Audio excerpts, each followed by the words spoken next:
You're live. Hey, folks. Pope here, and welcome to Brotherhood of Shadows, a Song of Ice and Fire campaign, using the Chronicles system from Green Ronin Press. Uh, we've got one hell of a story ongoing, but first I want to introduce you to these amazing people. So first, we're going to go around and hear from them. And first up, Colin, how you doing, friend? Hello. My name is Colin, at Colin_C_Kelly on Twitter.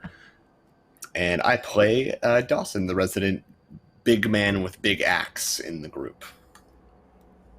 And he has some thoughts about the end of last session, but we'll get to that. Excellent. Spencer, how you doing, friend? Yeah. Well, I'm Spencer, at SpencerDVA on Twitter, and I play Elyon, who's our resident, drill sergeant of this group. Both Elyon and myself are sitting here thinking, they're intelligent whites. I'm scared. That's a good fear. Good fear. Speaking of good fear, Celeste, how are you, sir? I'm doing all right. Hi, I'm Celeste, PLS with way too many underscores on Twitter. I'm Celeste Shepherd here on Twitch.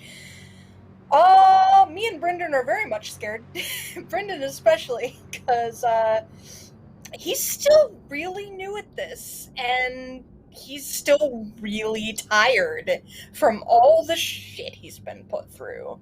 And now this is happening. I'm gonna die. Probably. Well, seeing about your death and resident putting greenhorns through shit. Hi, Greg. How you doing? Hi, I'm Greg. I'm playing Stryke, who is enjoying this more than the others. We would say instead of afraid, I'm just more concerned at the moment.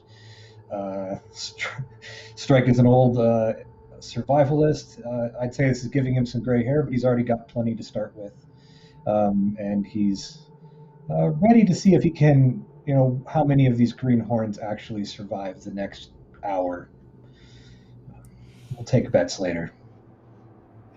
Next hour does seem perilous, but to get you all back up to speed if you're just joining us,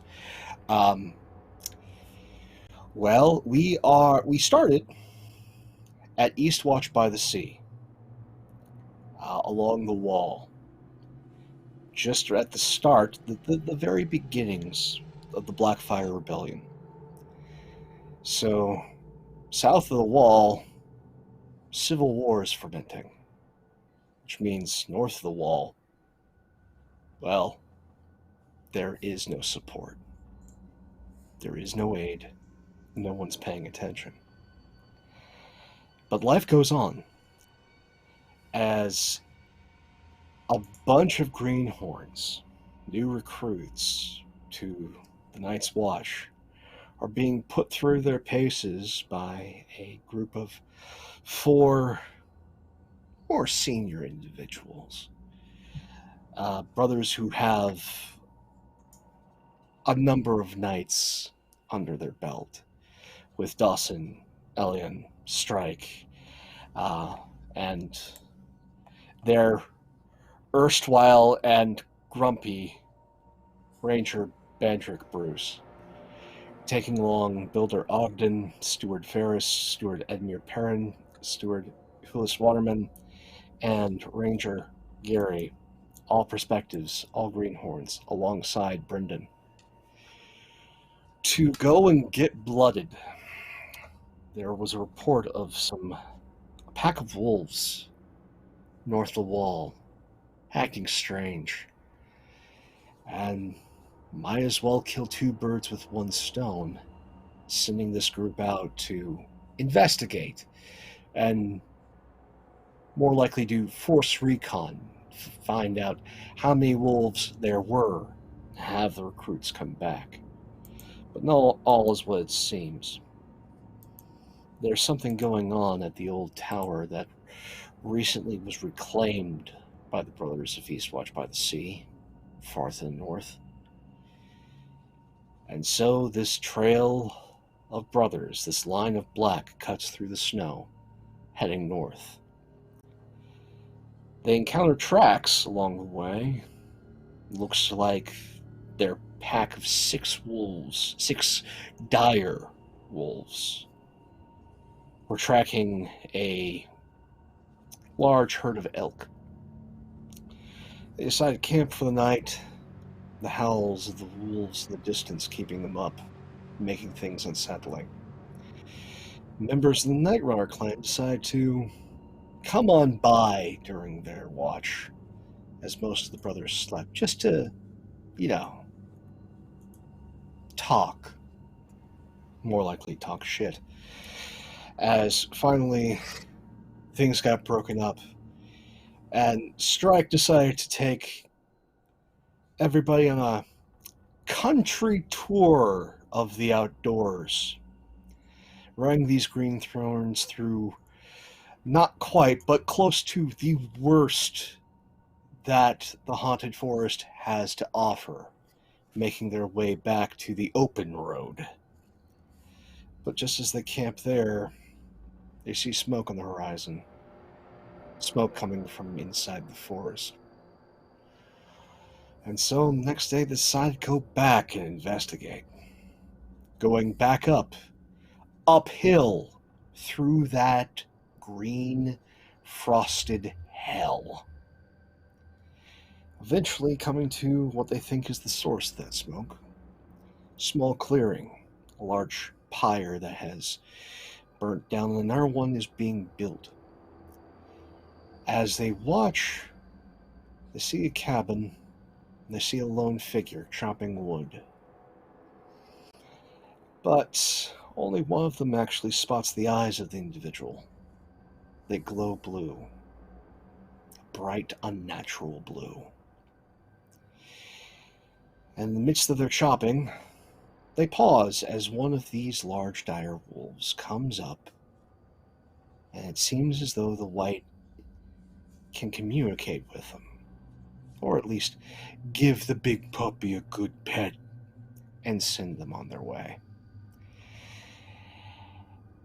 Well, these fellows aren't very much for the investigating types, so they decide to jump out of their hiding spots in the clearing and proceed up to the cabin, where this white, this creature of undeath, something that in the lore is a ravening beast, points at them, makes a sound, and gestures for them to head back to the wall. But they're out there, in the open. Wolves nowhere to be seen. And a white with a woodsman's axe in hand, just a couple of steps away. So, what do you all do?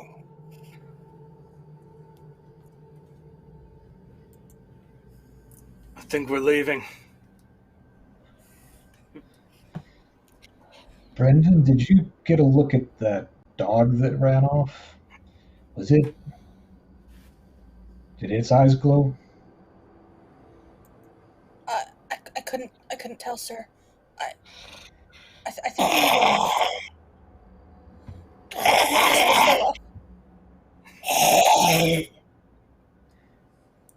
I'm not risking a bunch of greenhorns. We're leaving.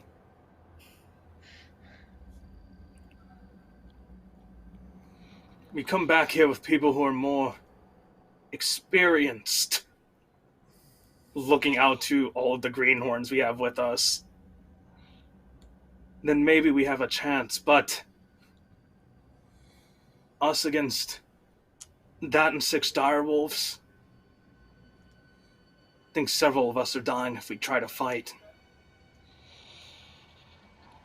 All of you give me a quick awareness notice check. Okay. Not good at those. Oh, Any boy. point. 17. I rolled a 12. 2 6s. All right. 16.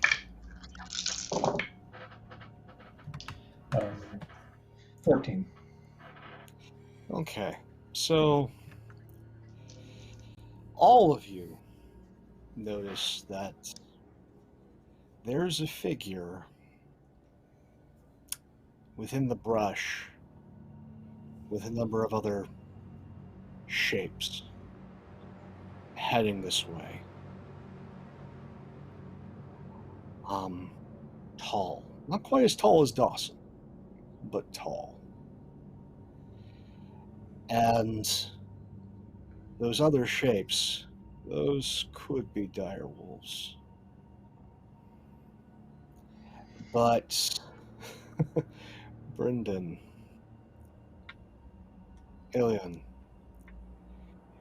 you're able to see just through the branches, just through the underbrush, up to the eyes of that one figure, that one humanoid figure. The eyes are blue. The eyes are unnaturally blue.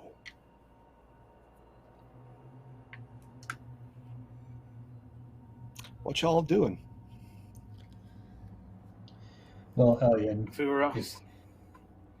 this cabin here is probably the only good defensive position in a couple of miles. So you think we'll make it a couple of miles, or should we stick it out? Personally, ask me. I think we go to the tower now, and if they catch on to this, we double back to the cabin as best we can. Well, then we best get moving quick. Everyone, Agreed. get everyone moving. And it was, I'm trying to remember who it was. Who was it that took a bunch of knives with them? Knife boy. I believe it was Knife it boy, Ogden, yeah. I think. That was Ogden. Ogden Okay. had. Ogden took every little bit of sharp pointed cutlery that he could. And Ogden. yeah, You might need to use those soon. Let's go. that's why I brought them. And so you guys are currently in front of the cabin. You can head off to the side, which will bring you closer to the wolves. You can head off to the other side, which will bring you closer to the white. You could double back. Where are you going? Which way which way is is- the tower? Yeah, Tower's because north. to the tower. The most direct way to the tower would be to go close to the white between the wood pile and the cabin. Yeah, I'm not as scared as the white as I am the wolves, to be honest. So probably that way. You know, that's a fair point. In fact, I think that a closer examination of that white might even not be bad. So that's Let's the move. direction I'm headed, I think. Okay. Nobody make any hostile moves towards that thing. Oh, I love that you said that. I get to roll my happy sad die. Oh no. Sad die. Not the happy sad die. Okay. So you guys are heading alongside the cabin instead of as one of you was right by the door. The white, as he's seeing you not go into the cabin and is heading more north, instead of brandishing the woodsman's axe that he had in hand, he lets it slip to his side, almost like he's using it as a cane, as he just stares at all of you. You can see that somehow he is put together from multiple scraps of fabric, patchwork padded armor. Not that he needs to stay warm out here, but it's enough to blunt the blow of a sword or an axe, maybe even catch an arrow. But he just stares at all of you as you go moving on north. Not saying anything, not making any other noise. Until Stryke, I think you were at the back of the column, if I remember correctly. I would like to be last, yeah. The group of figures comes from the woods into the clearing. And as you are leaving, you don't quite see them, but you see the white just past you, not to you, just hold up his hand as to say stop to whoever is coming out of the clearing.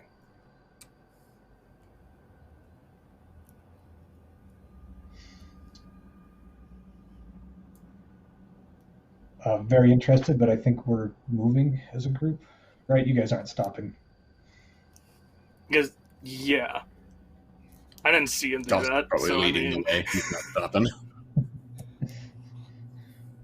I will stop, and whoever might be near me, right before we leave sight of the clearing and of this white, and just kind of watch for a moment to see if a conflict breaks out or if they hug or whatever. No, there's no conflict, but you do see not a white come out of the clearing.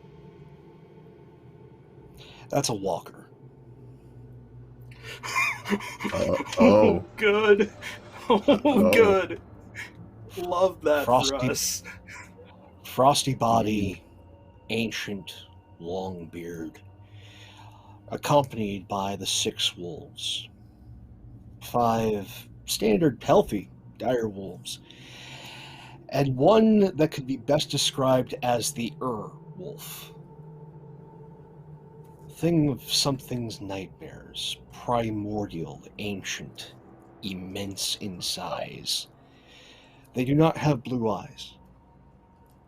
Their eyes are all natural, but they seem smart, really smart. As I think at that moment, you and the last person who was by you, which was Gary, one of the greenhorns, as he finally sees, his eyes just glance at the biggest wolf, and he darts into the forest. I follow. Away from the direction we're going? Or... Well, no, Gary's following the rest of the column, but as for this gathering that is coming together, they're just all seem to be one group's at the edge of the clearing, and the white is over by the wood pile. Again, he's not really paying much mind to Stryke and Gary. He seems to be more preoccupied with his new guests. Well, I hope they preoccupy themselves for a while.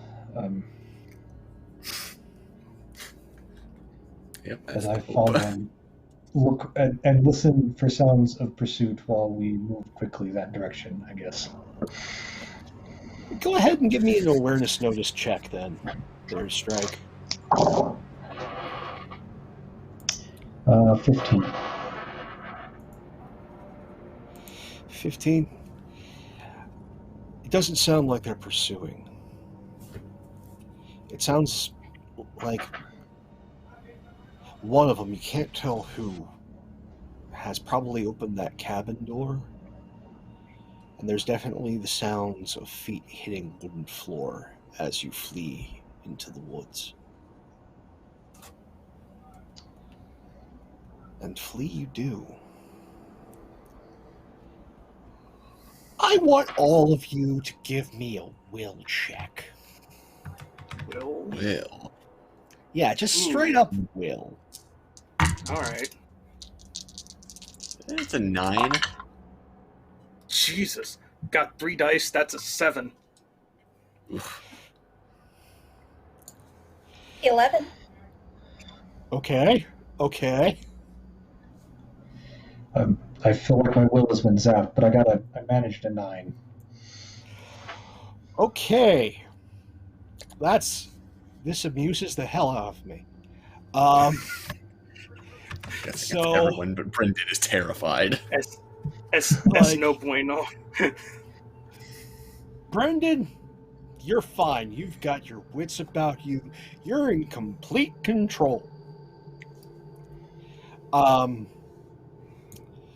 Dawsin, Stryke, you're spooked. You're like spooked. You're ill at ease. You can still make logical thoughts. Elyon, I'm sorry, mate, but you're in a bit of a panic. Flight has kicked in, and you're at the front of the pack running your ass off. But the good news is you got company, as the majority of the greenhorns are up there with you. At least I know I have friends in this sphere. Yeah, as they're also just running for their lives.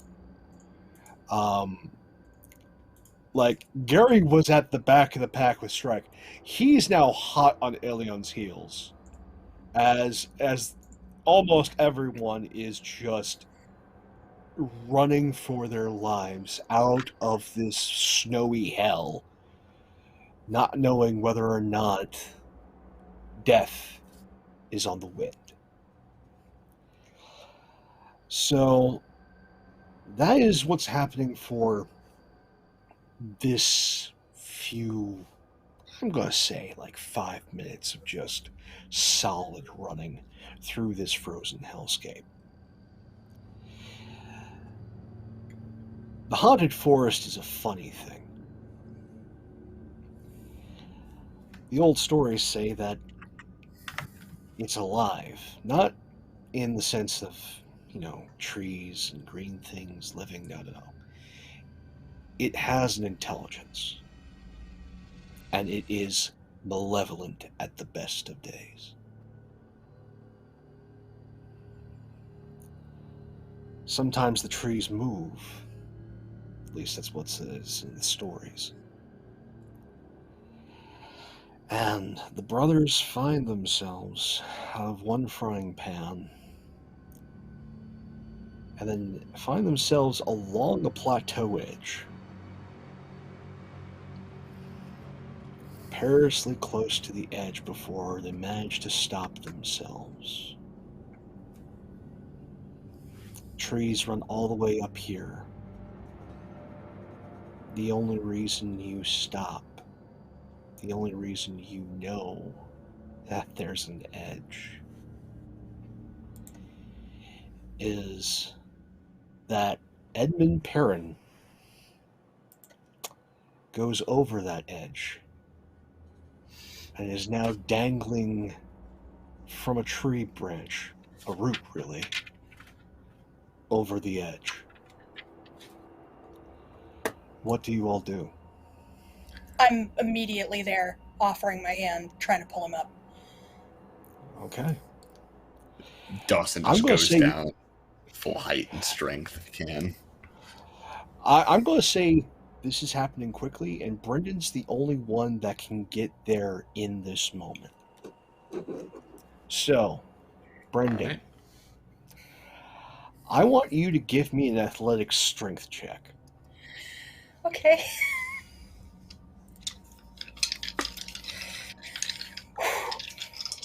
Come on, buddy. Okay. That's a 15. It's not bad. Holy hell! It's not bad The at all. adrenaline I'm immediately rolling kicks 3 in. dice. The adrenaline just immediately kicks in, and you reach down and you grab your brother in the watch's forearm and just yank him up. In just snatch him back from the jaws of death. You bring him back up over that ledge, and the two of you collapse on the side of the plateau before the other brothers could get there. And in that moment, things are quiet. Snow is falling. panting. You start to hear it as your ears start to adjust to the sound.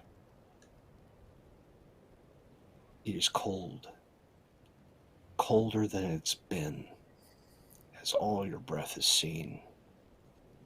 It's getting better, and yet there's no wind. Not a single bit of wind. The floor is yours. What do you all do? Edmund, are you all right? I'm. Oh, fuck. Oh, fuck. Oh, fuck. Thank you. Fuck. Easy. It's. Oh. Shit. Dawson's looking around for any sign of where the tower is and where they need to go. I would definitely be doing the same. All right, lads, give me a survival orientation check. Oh, nice. I'm good at those. Oh man, I'm real good at these. 2 dice. I'm pretty good at these actually. Holy. Nah, I have no clue. That's what's snake these three? eyes, so that's a total of 4. Yeah, no. There's just a 17. plateau here, man. 17? Yep. Dawson, you know where the tower is from where you are. You know about this plateau. You just don't know how you got here.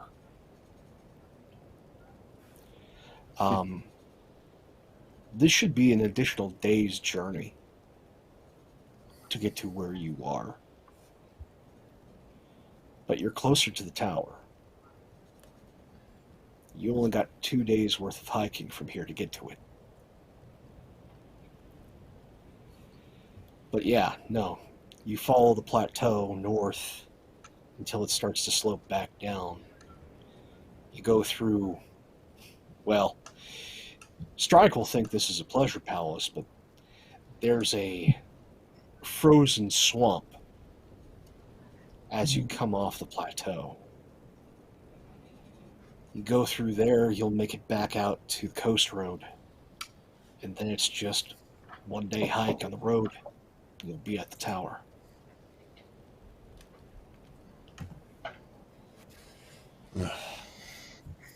He's looking around like, how the hell did we get... Whatever.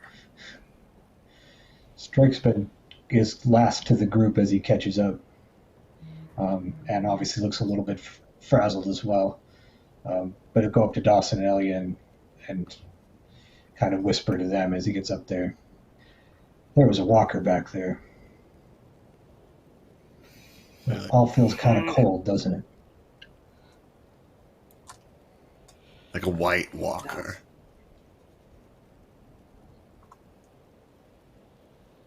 Like the myths about those things, yeah.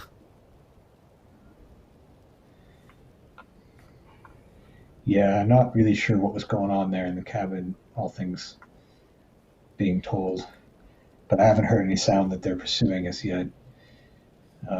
And while Walker sounds like a great hunt, it's not one we want to do here and now. Well, we're 2 days from the tower. We should keep moving. I think as soon as possible, in fact, getting down off like the edge of this plateau so that... Wait, that's strange. Anyways, get down off this plateau as fast as possible so that it's harder for the wolves and the like to track us would be great. Yeah. Even wolves don't want to go through that swamp. Nothing wants to go through that swamp. And so you guys hike. It was relatively early when you hit the cabin. You hike along the plateau, everyone's hearts in their chest thumping loudly. But as the adrenaline starts to drop, so does the elevation. And in 4 hours' time, just as it's getting to late afternoon, you see it. There is that swamp. It is best described as a new kind of hell, as there is standing water that is just barely frosted over. And you can, even in the cold, smell an acrid decay. Just permeates this place. The trees look gnarled as ice dangles off the low branches. And then there's the sound. Instead of the cold wind which has been your companion since you've left the wall, there is a buzzing in here. There should be no insects out and about in this cold. This terrible, biting cold. But there are things up here that bite, that fly, that you can barely see, permeating this swamp. What you all do?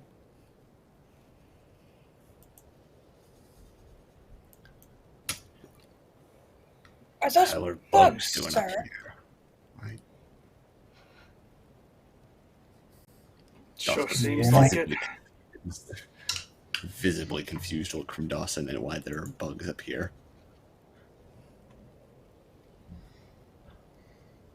I think the word we're looking for here is unnatural. That's Just saw kind an of the new word. intelligent white.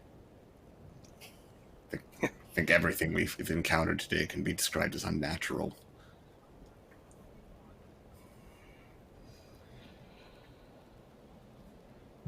Bruce, your fellow brother in arms, the ranger comes up. All right, fellows. Brothers. Are we really doing this? We gotta cross this thing? That's that or If you back wanna- towards the wolves, your choice. Not really a choice when you put it that way. Exactly. Oh, great. Stryke, you've done this one before. Yeah, but it does seem a little bit odd this time. And I Oh, think great. the sooner through it, the better. I'll try and be kind this time. Easy paths, All right. you know. Yeah, easy paths sound like an idea. Easy paths said that. Why are you smiling? Just the easy path might not seem like it at the time, so I'm just letting you know ahead.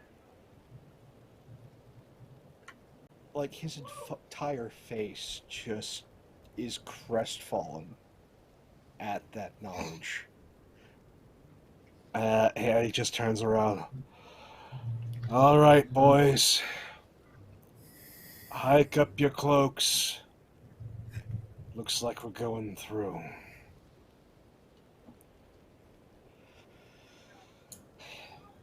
And Stryke, I don't know why I'm asking for this, but I'm asking for this. Go ahead and give me a survival track roll. I am once again asking you for another survival track roll. I need mittens. Yeah. We all could do with mittens right now. Okay, That was good. I got a 35. What the? I didn't. The dice were good tonight. Ow! Oh my god. You're a monster. Oh, actually, I'm wrong. It's only a 32. Sorry. Oh, only a 32. I'm wrong. Okay. This is sure. So the good news. Well, Stryke, I'll give you a choice. You can take the unpleasant, quicker route and get to a place to camp in just 2 hours. Or you can take the more pleasant route, but it means that you're still in the swamp when night falls. Yeah, I think we want to be out of the swamp by nightfall, so I'm going to go with option 1. Swamp bug's not fun. Okay. And speaking of swamp bugs, speaking of the no-seums and going through a fetid, horrific swamp, I want all of you to give me an endurance resilience check. Okay. This I'm good at. That's not bad. That is a 16 for endurance. I'm rolling great tonight. 15. 20. 16. Damn, we rolled well. Okay. Let me roll for your mates. Endurance is my highest stat, so. Okay. So, 4 of you were fine. Absolutely fine. You've got a couple of places that give you an itch after a couple of hours. You've definitely been bit. But Hulis, the young noble who took the oath instead of getting saddled with a bad marriage, he's not looking so good. Cool. He is sweating up a storm. Looks pale. And he's starting to lag behind just as you guys finally get out of that hellish swamp.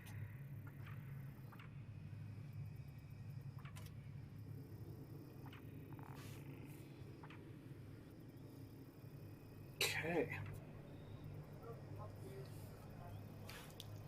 Well, how big is he?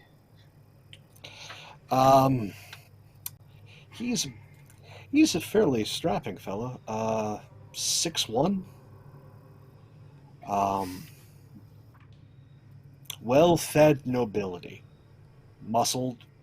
Like, he was definitely set to, live that good noble life, but being a second son, wasn't really set to inherit anything big. Was being married off to someone whom, in his own words, was a death sentence of a woman.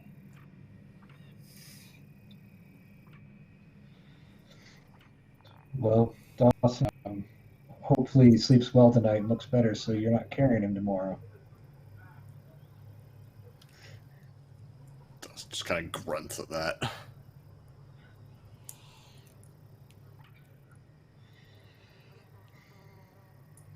All right.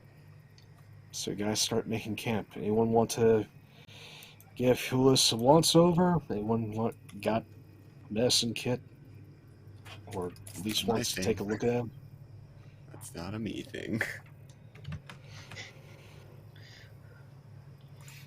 It's just not a me thing either. Please say Okay, no one this took is that. It's fantastic. this is Can I just give it? Can I attempt to give them a once over anyway, even though I'm shit at it? sure. Yeah. Go ahead, give me a medicine diagnose check. Medicine diagnose. There isn't a medicine here. Would it be healing?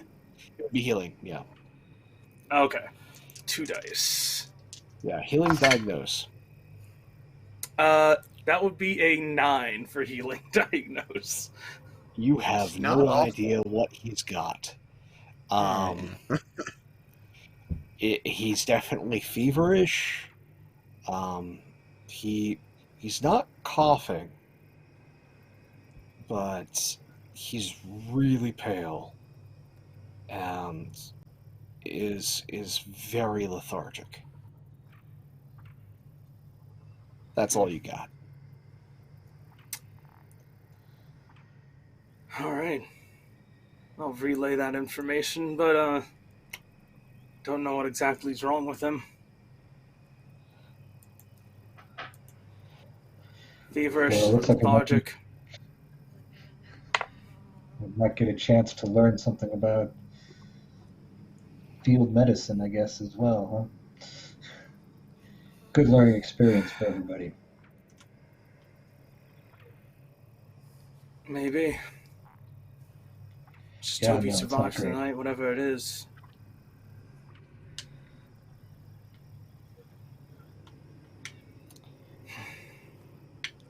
Well, So, are you guys gonna set watch, or are you all gonna bed down? I don't think we're just gonna go to sleep. I think some of us are gonna have to take watch. Yeah. yeah, I'm way too frazzled to sleep at this point. Things are too strange. And best to watch in pairs, at least. I'll go on watch with the old timer. Why not? All right. Dawsin, you and Bruce will take the second watch. Cool. I guess I will ask the Greenhorns if any of them want to experience, get a little more experience doing a watch along with the elders as well. And maybe, I mean, 3 watching is just as good, if not better. Almost none of them take you up on it, with the exception of Ogden, who is so wide-eyed at this point. You are not certain if this man will ever sleep again.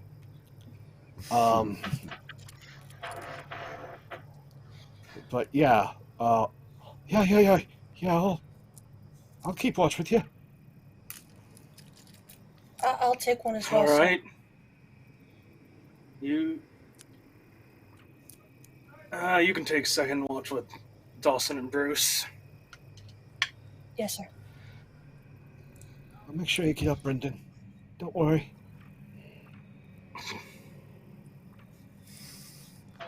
Yeah.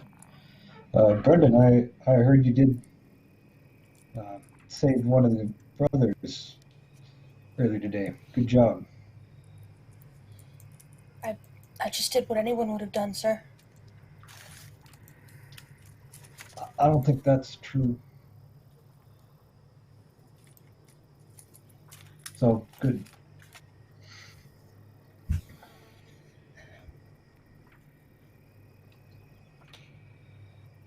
wasn't just going to leave him to die. Wouldn't be right.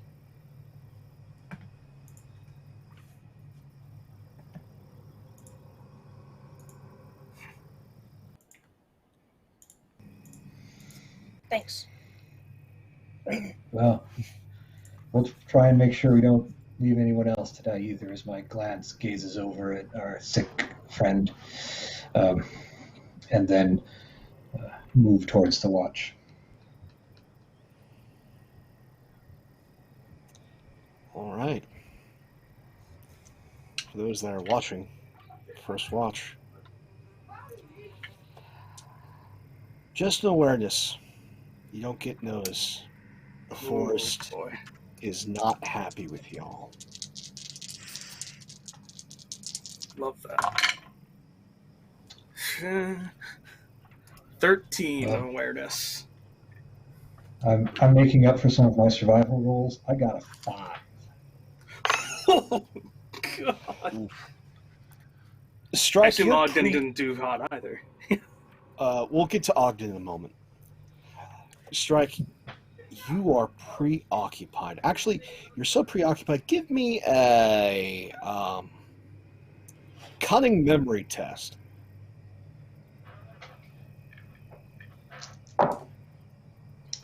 10.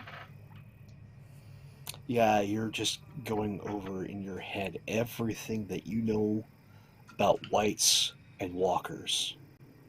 You're not paying attention. You are in your own head just trying to call any and everything that you've experienced that some of the old timers when you were a greenhorn would tell you. Stories, the myths. Walkers only are supposed to show up during the coldest of winters.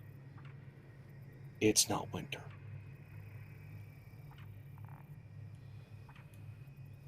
Something is deeply, deeply wrong.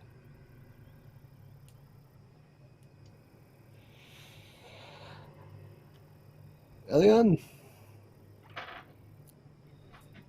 you're not hearing much except that blasted swamp that's behind you.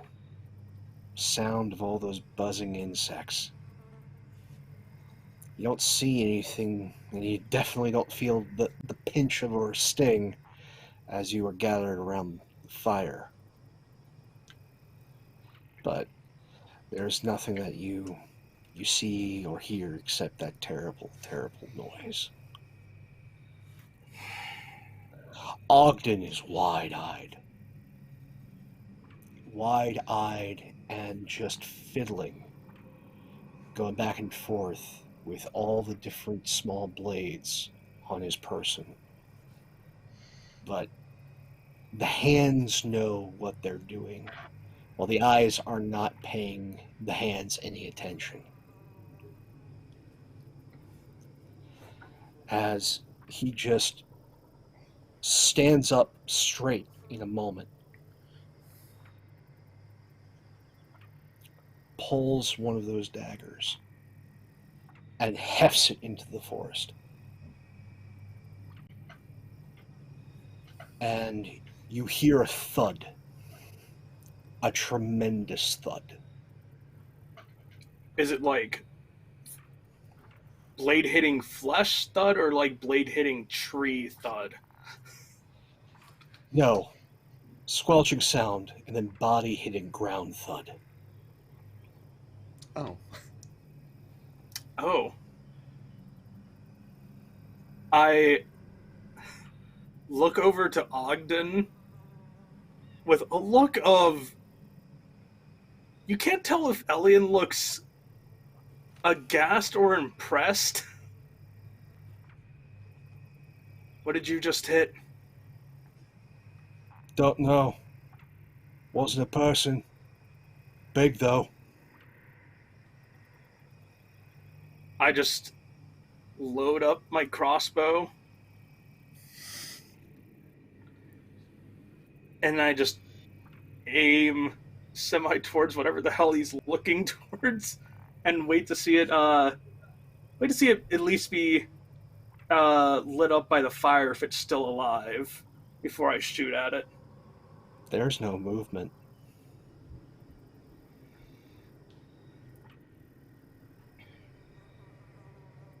It's just the three of you standing near the fire or sitting by it, as he is, the hands already produced in there one of those small blades, and his eyes and his head are on a swivel.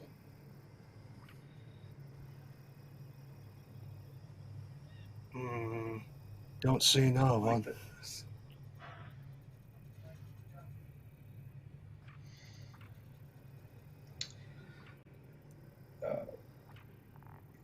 Elyon, you still got the crossbow out, right?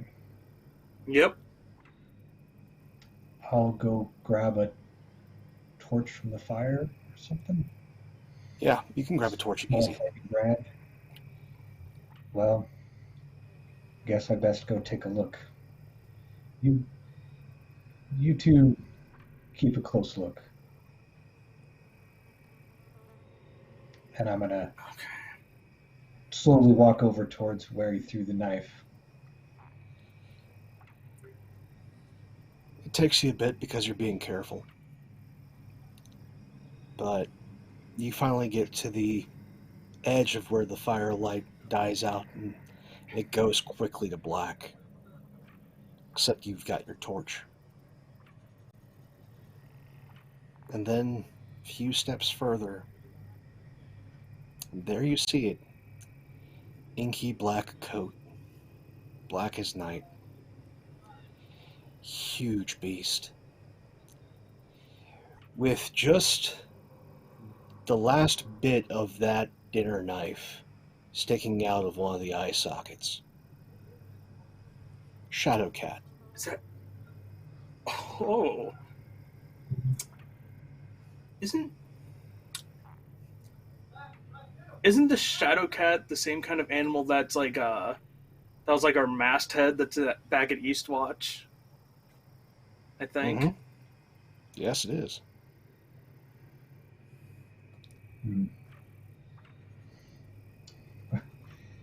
I'm assuming it's big enough, or that I'm strong enough, I should say, that I could grab it and drag it. I'll take a quick look around to make sure there's not another set of eyes staring at me, and then I will drag it back into the light. No, you're strong enough. This is like a larger leopard, is what shadow cats are. Except they're ornerier, and their claws are nastier. It's like if you took a larger panther or leopard and gave it the personality of an American badger. Sometimes these things are notorious for being too stubborn to die.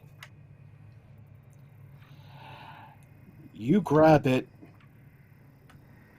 First it seems limp, and as you're dragging it, it lets, with one last bit of life, it lets out a sound and takes a swipe at you, claws dragging across your armor before it finally gives up its own ghost. Just enough to give you a start.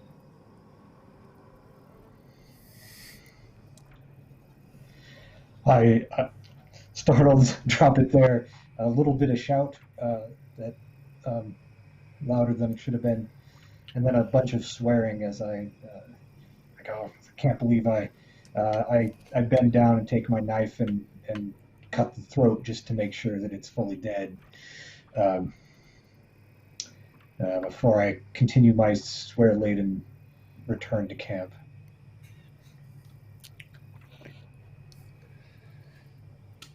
I like to You think that bring it back. Yeah, with it. That shout startles, actually, Dawsin. yeah, I was about to say. Bryndon, Probably wakes me up. No. Just give me, because you're sleeping, just give me an awareness check. It's notoriously good at those. 6.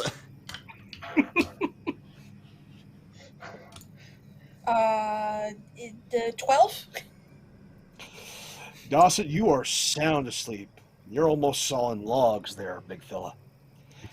Bryndon, that hollering preceded by the profanity-laden tirade just stirs you.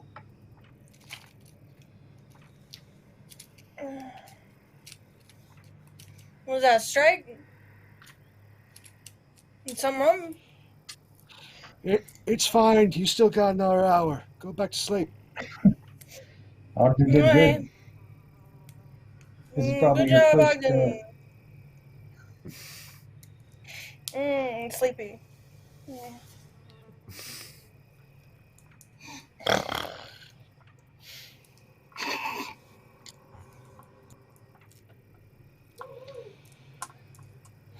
When I get back there, take the knife out of its eye and hand it back to Ogden. It's your kill. Takes a rag, starts cleaning it off, looks at it, looks at the beast, and then just continues cleaning it, hands twitchy, fidgeting, eyes still wide, as he's not even paying attention to it anymore. His head is just on a swivel, looking at the edge of camp.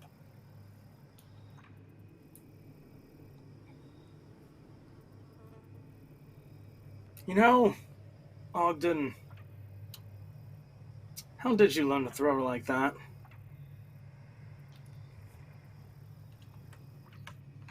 I'm a thief. You can't really go around, taking people's stuff without knowing how to defend yourself. And frankly, I prefer something small that doesn't get in the way of me laking my pockets with plenty of other people's things. So, practice. Fortunately, I didn't have to actually kill anything. Just had to, occasionally stick something in some nobleman or some well-to-do farmer's bits.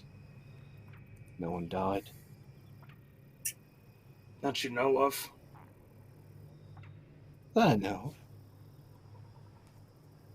But, no. That's why.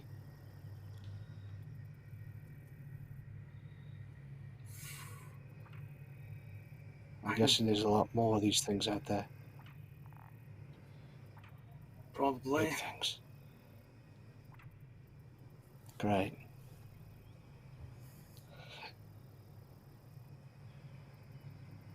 And he just goes back to keeping watch. I'll go over to Stryke. Quite frankly, the way he's looking, I'll sort of jerk my head over towards Ogden. I think we should probably start keeping a closer eye on him for now. Those eyes aren't...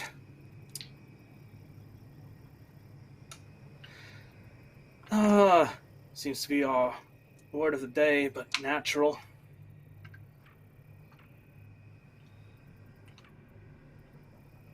Yeah, it was a way better strike spec from Greenhorn, for sure. That's what you're implying. Can you repeat what you said again? It cut out for me for just a second. That was a way better strike than you'd expect from a Greenhorn. That's what you're implying. Yes, but how he's reacting to this whole situation,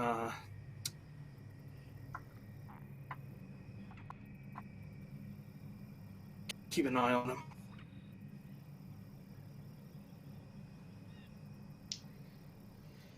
Will do. Lots of babysitting to be done. Yep. Probably best if we get this done and get back to the keep as soon as possible. There's things they should know. Yeah. Maybe we can get Yavos to actually get off his ass and do something.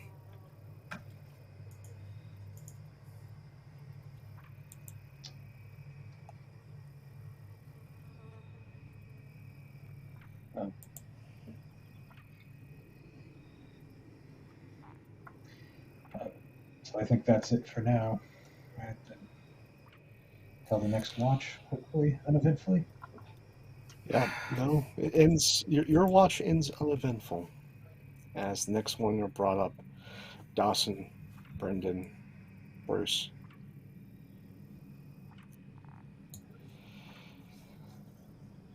So you guys are gathered around the fire. Go ahead, give me nose check. Well, I should say awareness checks. And as you guys are there for, so Doesn't matter. you can actually get your notice. Anyway. So got points and notice anyway. Okay, that's a 10. It's not bad. Ah, Could be here we worse. go. Okay, that's a 10.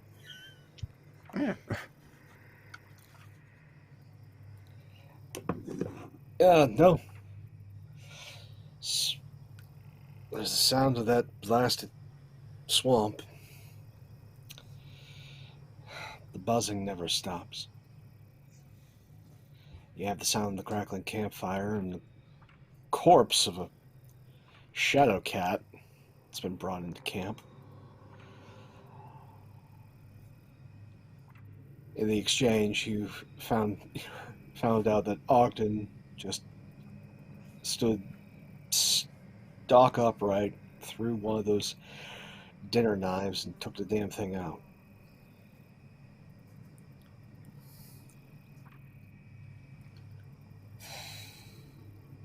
You can also tell that Ogden is not sleeping soundly, tossing and turning.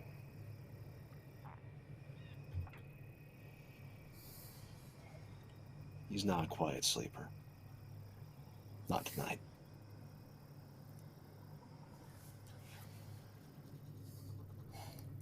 And as the sun rises, you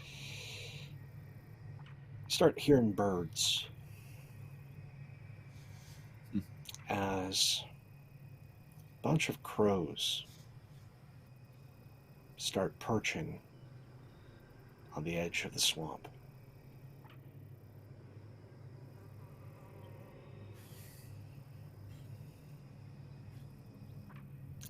Aside from that, your watch is quiet. No other activities this evening.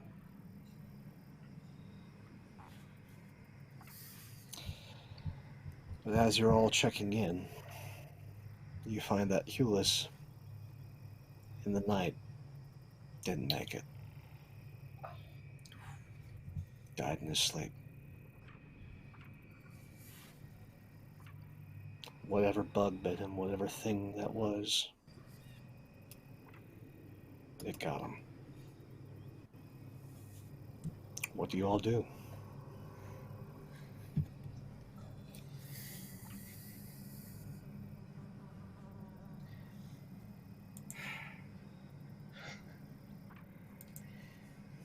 Good news is that we don't have to carry him.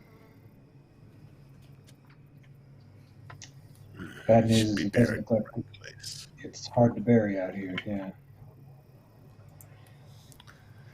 And Dawson just kind of like sigh and pick him up and heft him over his shoulder.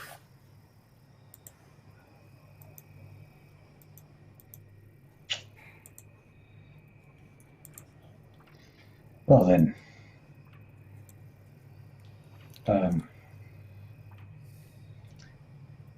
I guess we would get moving. If that Got to the tower already. not,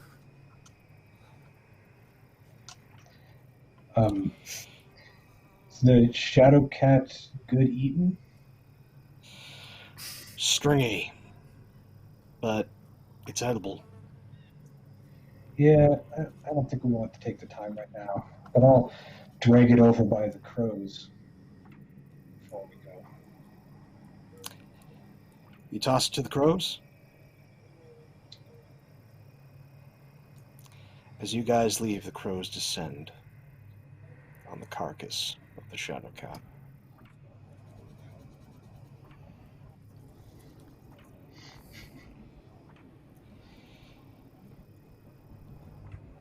And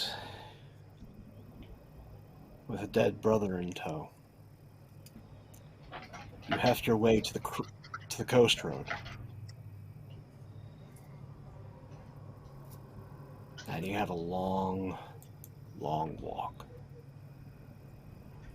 But you can hear the roar of the ocean after 3 hours of marching.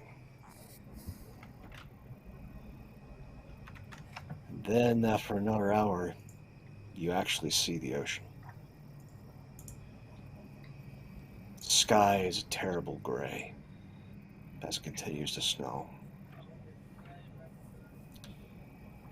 But aside from your footsteps and breath, the only sound that you are met by is the sound of that roaring sea.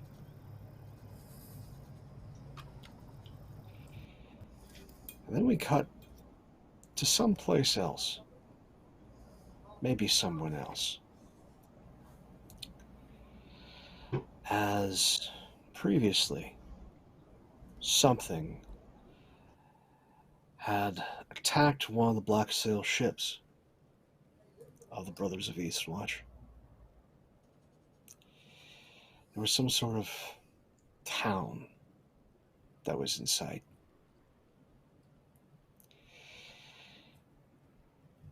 Parts of the ship are on the shore. A few waterlogged brothers are along with the wreckage. But of a crew of about 100 men, 3 are on that watery shore.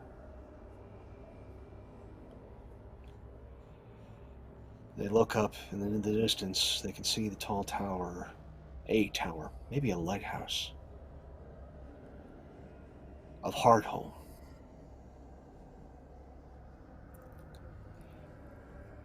One of the last civilized bastions of the wildlings. As they gather each other up, there are a few crows sitting in a tree. 3, precisely 3, looking down on the 3 brothers. One of their eyes are green.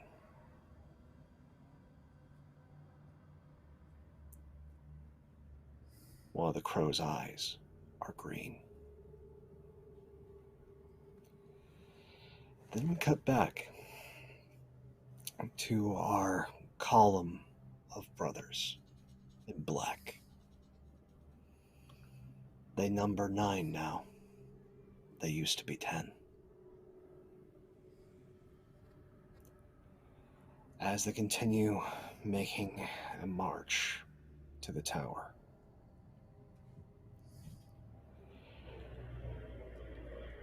You begin to see in the distance.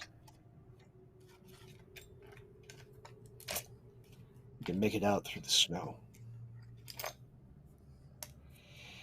There's a small garrison up here. Last you remember, there's about 20 brothers. Of them, 5 horses, 5 rangers true, 5 stewards, 10 builders, all to hold this tower. It's spooky up here, is the general consensus back at the wall. Sightings of all sorts of flying creatures in the night. Howls, indeterminate noise. Definitely not wolves, they say. Definitely not wolves.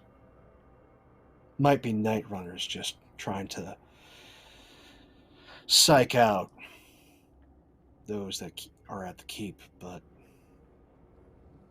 the tree line's a good ways away from the tower. That'd be a lot of open ground for night runners. A lot of open ground. And they don't like the sea. Superstition. But the place ain't right. Maybe the place has never been right. Rumor that there's crypts underneath the place. Rumor that door opened up when you guys took it. The builders, as soon as they got there, walled that thing back up. There was a hauling of bricks as they took 2 oxen up here. The oxen died as soon as they got to the tower. But the bricks were delivered, and they were used. As finally 2 more hours 2 more painful hours walking, your feet burning, even though you have an even road. You make your way to the tower.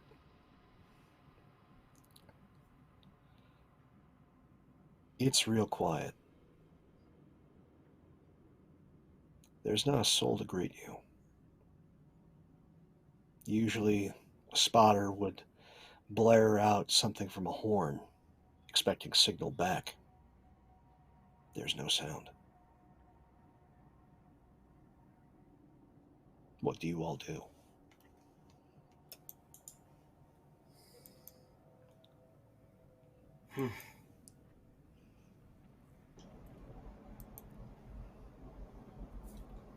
Well, should we investigate or should we just show ourselves in?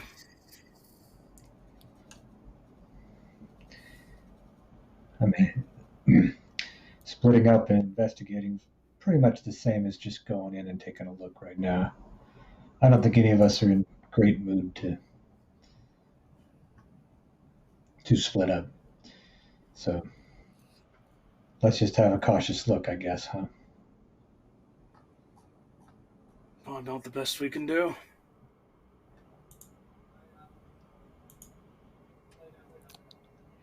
I'm okay if Dawsin goes first.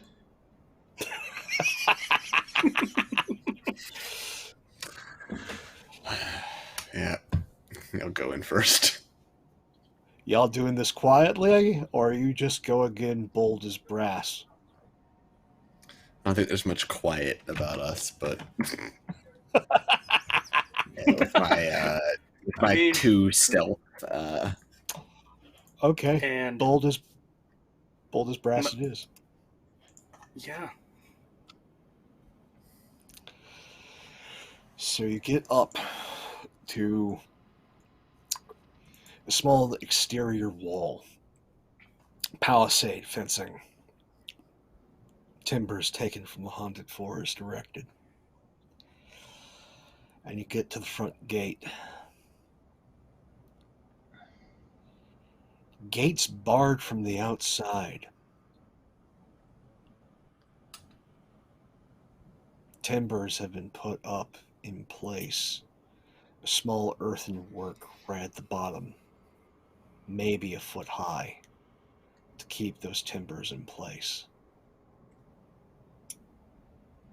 And then a few other ramshackle timbers with a few hobnails just hammered into them, hastily erected. What do you do?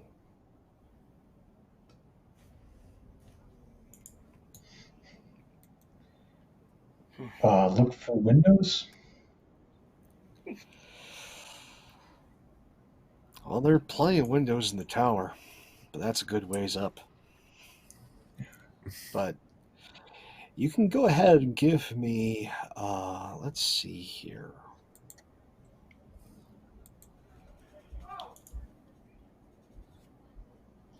Yeah, what's, no, that's what it is. It's,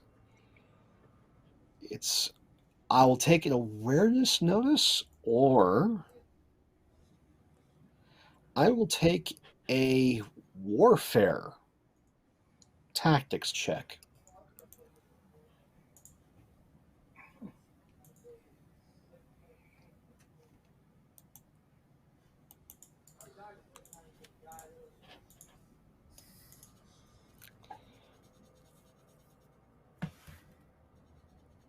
I got Those are a looking 16 on awareness notice. No windows, but there is a gap in the fencing. Small one.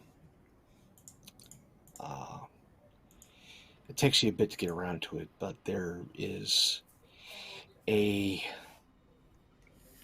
weak part of the palisade that, because it's weak, there's an area above it, and there's a series of murder holes and arrow slits along the side. You stare in. Place is quiet. Dead quiet on the interior. Doesn't show any signs of struggle. No burning. Very quiet scene. A very abandoned scene inside.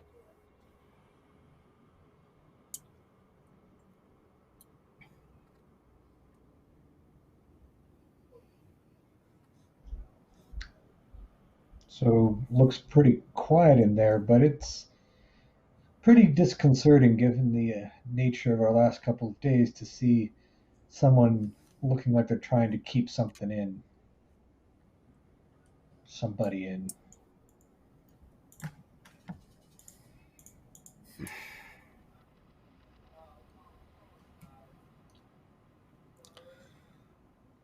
Before we check that out, let's bury our friend here. And he just kind of nods to the body. He's probably like more or less gently placed down at this point.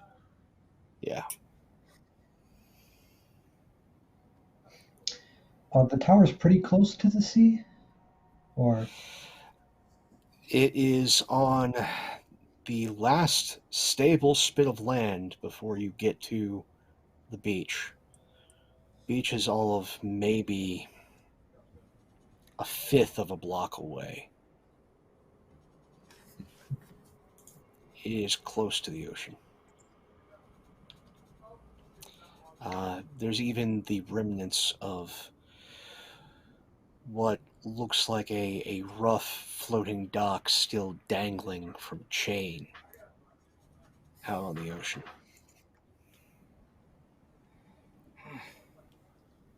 I point a little bit towards the beach areas, perhaps easiest place to bury. Soft earth, easy to work.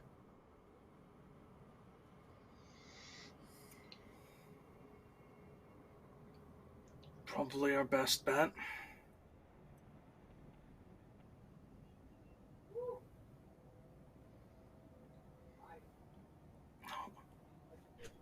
So you go to it. Go ahead. No, I Colin was so still for a minute. I thought he was frozen. I was like, oh no. I've mastered the art of moving so slowly that I'm practically invisible. All right, Drax. Okay, Dax. Okay. But you and your brothers go to work. And with some effort, you're able to dig not a full grave. Otherwise, you'd hit the water table. But a decent enough grave. 4 feet deep. Put earth, gathered stones from the beach, making a small cairn above the grave, trying to keep predators out.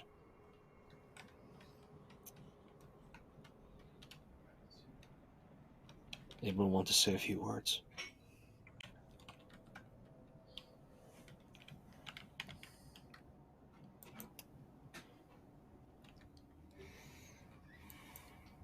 Probably just did like a simple, and now his watch has ended.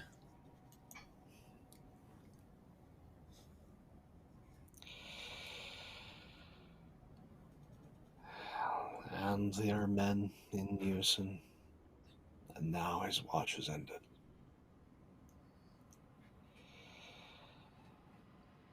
They use the cloak, weighted down with stones, as a sort of makeshift marker.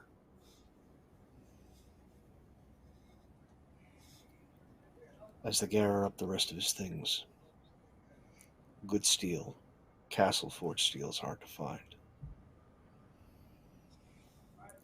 His rations, what little other bits and bobs that can be used on a trek this far from the wall.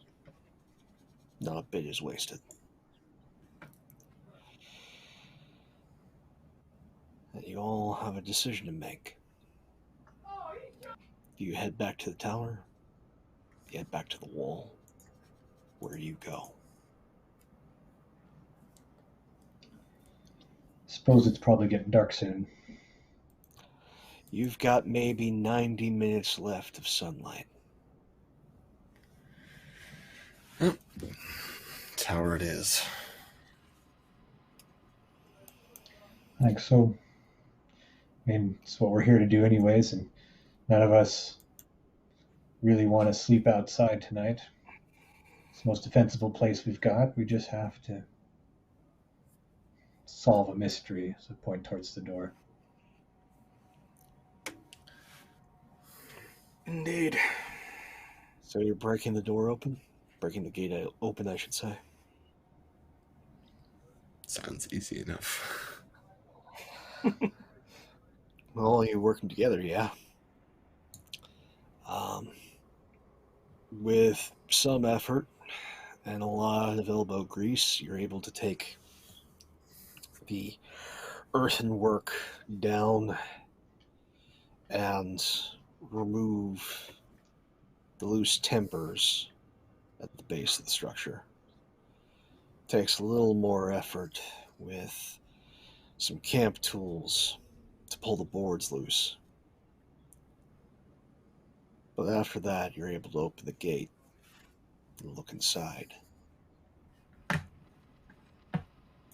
One would expect a bloody scene. One would expect something. But it's all quiet. Forge is long since cold in the courtyard. Forge builders used to make nails and other sundry necessary goods up here. No horses left in the stable. Not a living soul to be seen. There's a little corridor that leads off main path to the tower. You know that leads to the places underneath the tower. That's off to your left. Tower door isn't barred. It's closed. It's not hanging open. It's just there. Like this place. It's just there.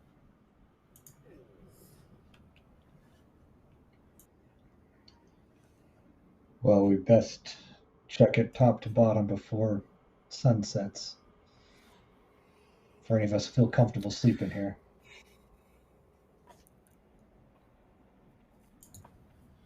All Yeah. right. All due respect, sir, I'm That's not what sure goes. we've got much choice.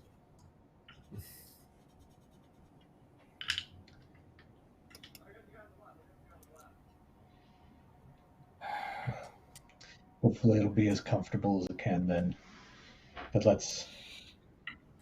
let us see what it awaits in here, and let us hope it is either long gone or nothing.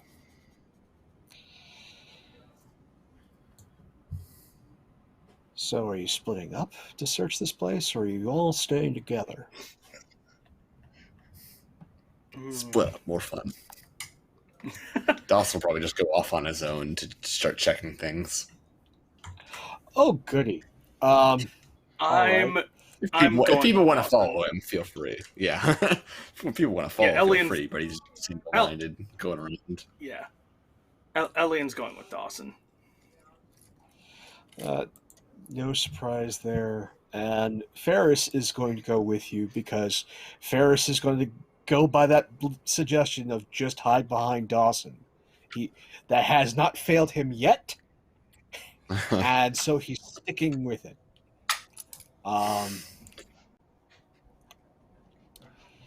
As for Edmure, Ogden, and Gary, the other greenhorns, they are going to go around the palisade, search the exterior. They do not want to step foot inside. But they're going to search for any signs of the brothers, as well as search the stable top to bottom, even though the door is open and there's obviously no horses inside.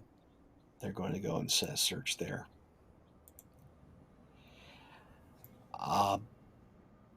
Bruce is the one to first open the main door to the tower.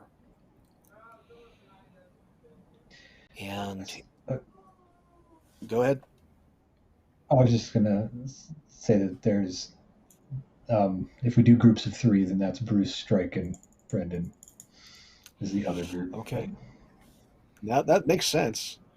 Split into 3 groups of 3. That's good math. The more you know. Knowing is half the battle. So Bruce opens up the main door. And this is the first sign of something being off.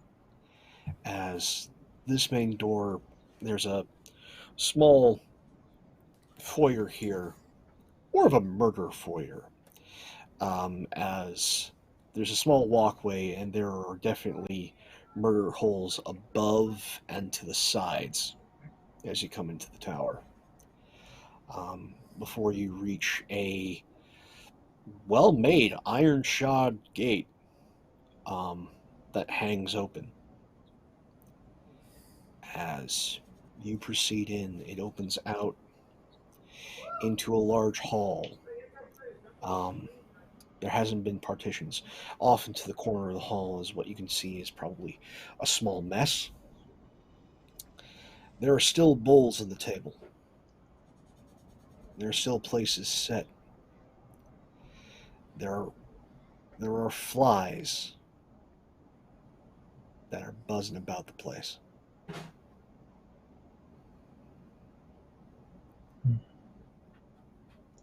Does the food look old? Yeah, definitely been here for a couple of days. There's definitely that slight smell of rot to the food, even in the cold.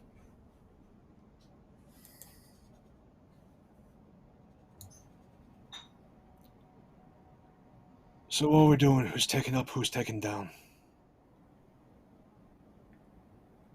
Well, which direction did Dawsin go? Probably just kind of went a direction. Was like, all right, I'll start there, and just kind of went looking around. Even or odd? Feeling odd. Okay, you elected to go upstairs. Cool. So you find yourself to a spiral staircase and start working your way up the tower. Are you just going all the way up to work your way down, or are you going to stop at each of the floors? You'll probably stop at each floor. Yeah, I think stopping at each of the floors is smarter. Okay. We'll come back to you 3. Oh boy. Thank you, Pope. You're welcome. So that leaves Stryke, Bryndon, and Bruce on the ground floor. Guys fanning out or sticking together? I don't see why we wouldn't stick together. Okay. Again, this tower tapers as it goes up. So this floor is the widest, well, exposed floor of this tower. There are stairs leading down. But I'm guessing you're going to go through all the rooms down here?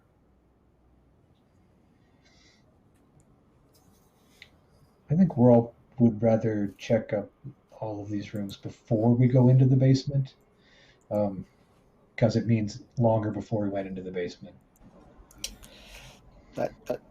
That is fair and sound.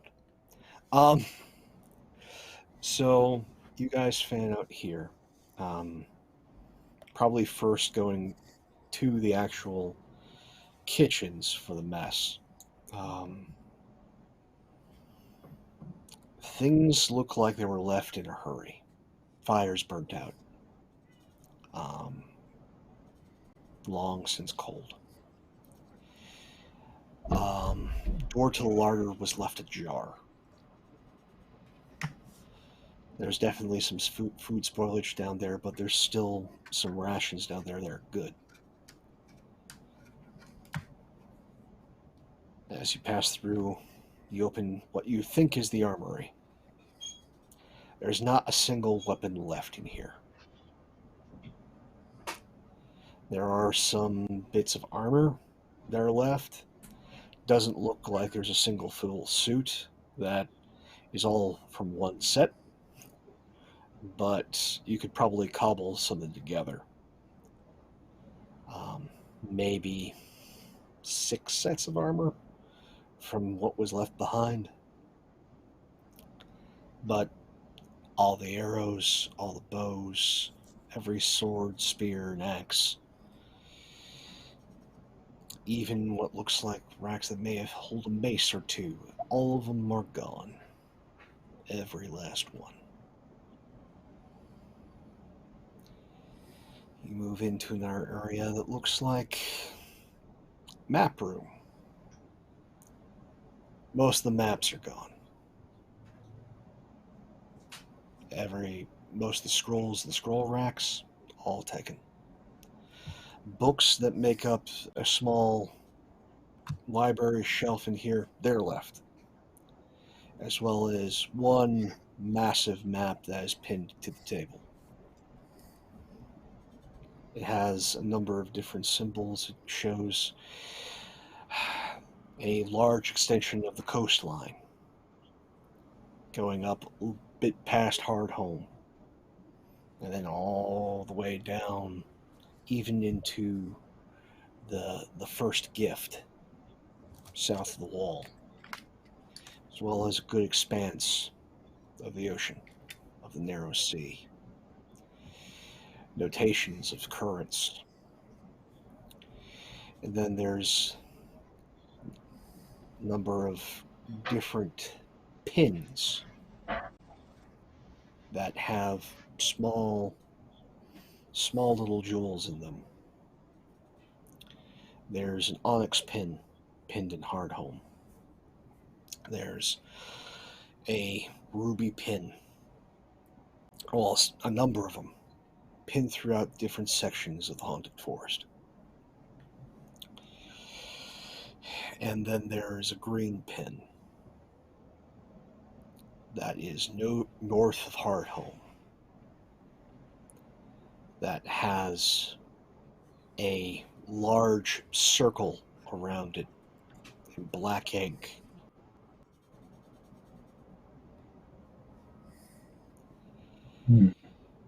But everything else has been raided.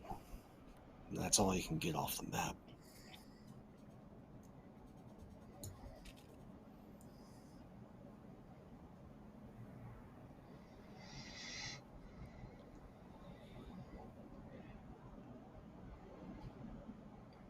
Is that where they went, sir?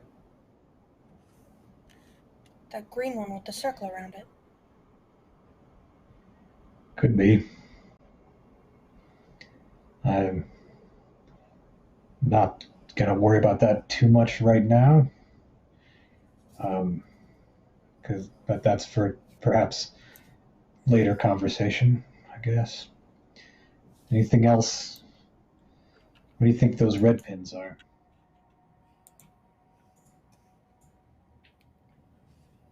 Red's usually the color of danger, isn't it? Blood? It's a lot of red. Could be it was a lot of blood. Well, we can talk about this hopefully over a nice breakfast tomorrow with the fire roaring and warm food in our mouths. But I think we'd best check the rest of this to make sure there isn't any more blood around.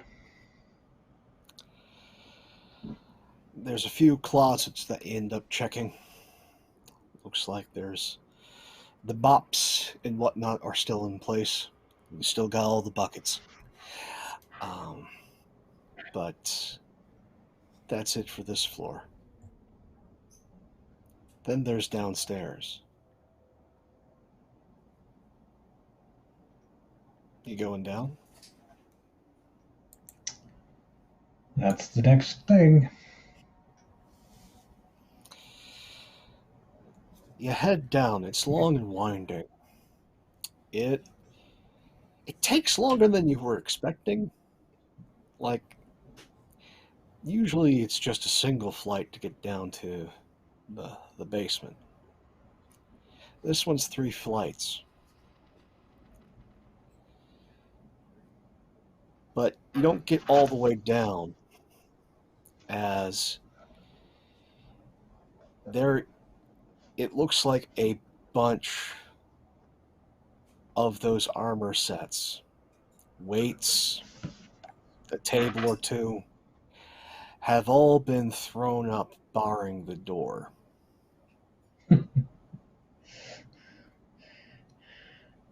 It looks like the door was just pushed ever so slightly ajar with all that weight in front of it, but not enough for a human to slide out of it.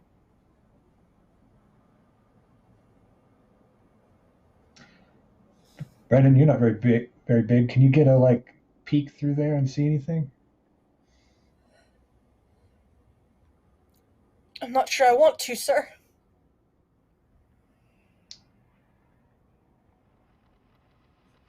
Well, we're going to sleep here tonight, and I think we'd all feel better if we knew it was on the other side of this door when we did.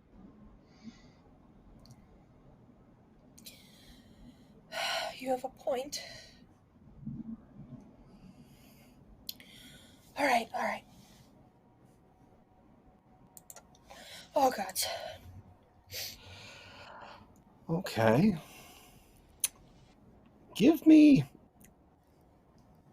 an agility balance check. Oh, I don't like this. Okay, I've got a bonus dice for that. Good. You're gonna need it. Okay. 12. 12. Okay. You, with some effort, you clamber your way over this makeshift barricade to the door without stabbing, slipping, tripping, or some other terrible mishap befalling you. Now go ahead and give me an awareness notice check. I don't like this. Okay. 16. 16. Okay. You peer through that crack. It's dark in there. It's real dark in there. You're just dealing with the ambient torchlight that you guys brought down with you. And it opens Let up. me know if you want me to pass the torch over. Sorry. You can take a torch. Yeah, okay, yeah. As the torchlight goes through and you let your eyes adjust to the light level, takes a bit.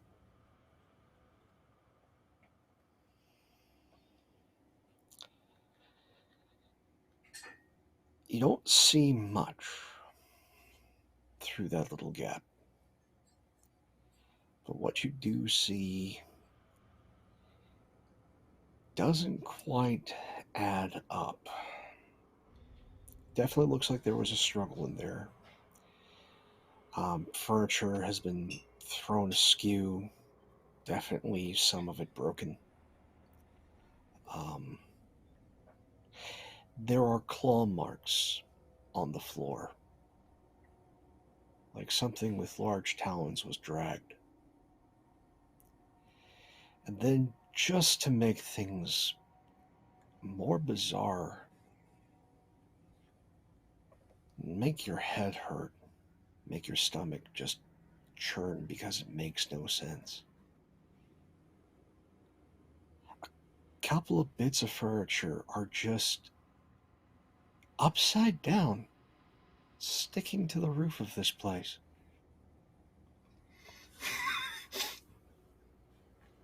There's a full table, chairs, multiple, just like the room was turned upside down.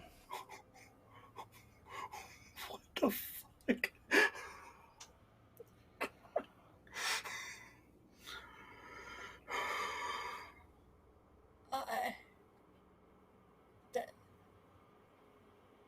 That's...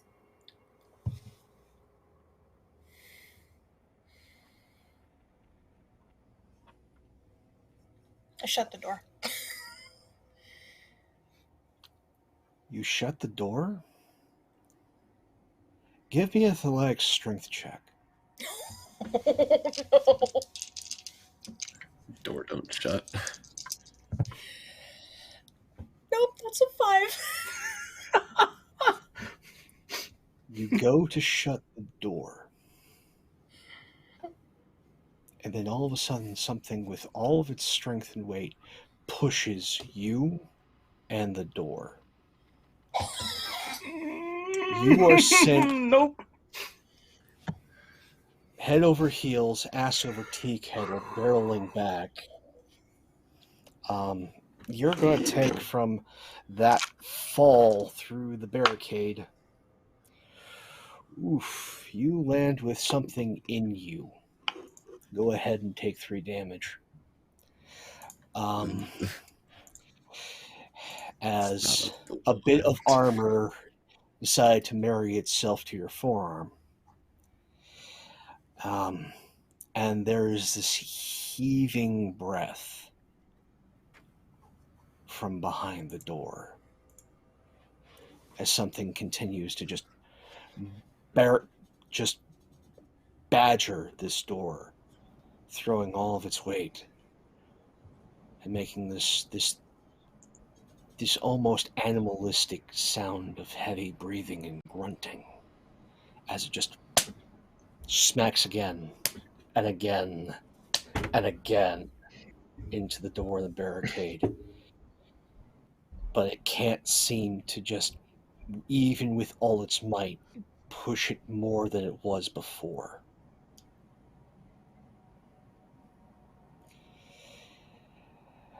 And in all that, Stryke, you manage to see your actual savior in this moment.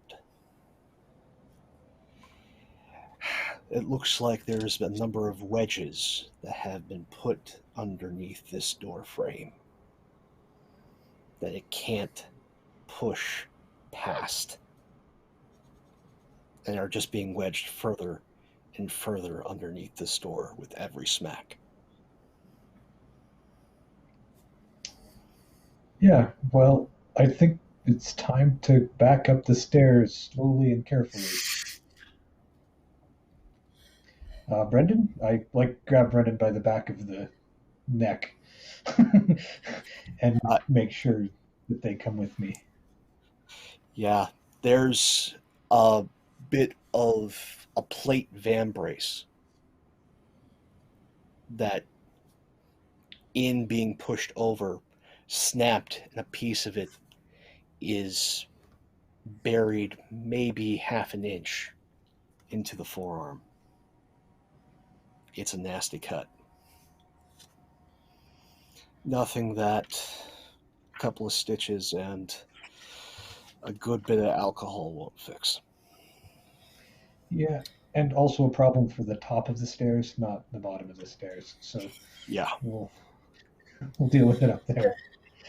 The room was upside down. Sorry, go ahead. What? No, you said the room was upside down. The room was upside down. It was upside. There was a fight. Claws. The room was upside down. Just calm down. I know it was pretty dramatic. We'll get that fixed in a second here. let's just get to the top. And we cut back as our band of three brothers are making a hasty retreat back to the ground floor. To our three brothers that decided to go upstairs. Yeah. And so, Dawsin, Elyon, and Ferris open the door to the second floor.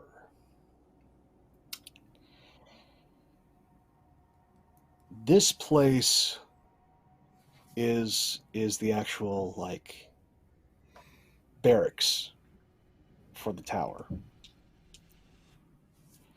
And this place has been ransacked.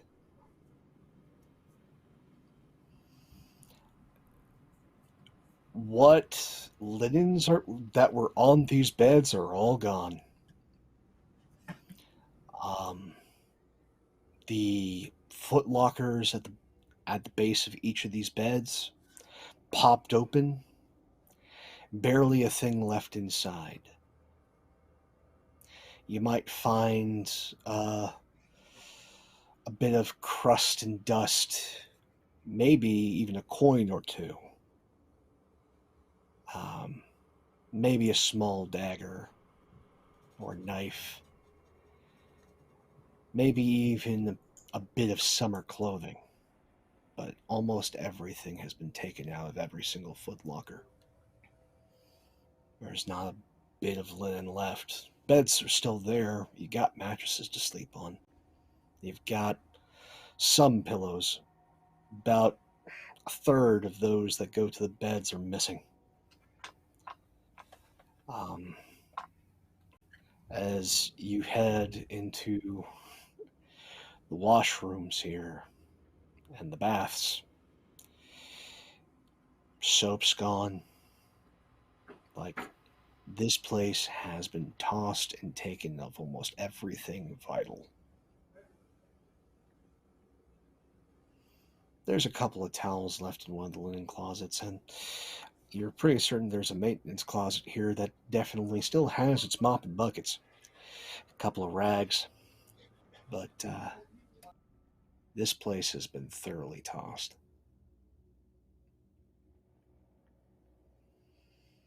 Continuing upstairs? Yeah, let's go. Yep. All right. You make your way up the stairs. As you're going, all of a sudden, the temperature's starting to get colder as you come up here. Stone seems slick underneath your boots. And as you start climbing more and more, there's a thin layer of ice on the stairs. It starts to crunch underneath your feet. Till you finally make your way to the door for the third floor. You open it? Yeah, I'll open it. You open it.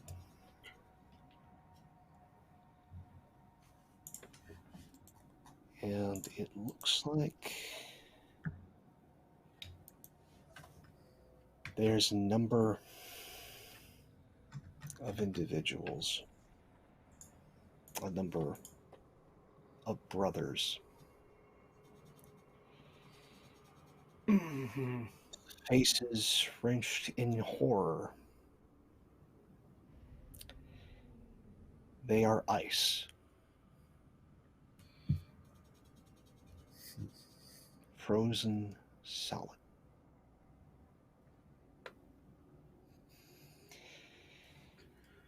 Every single window is open.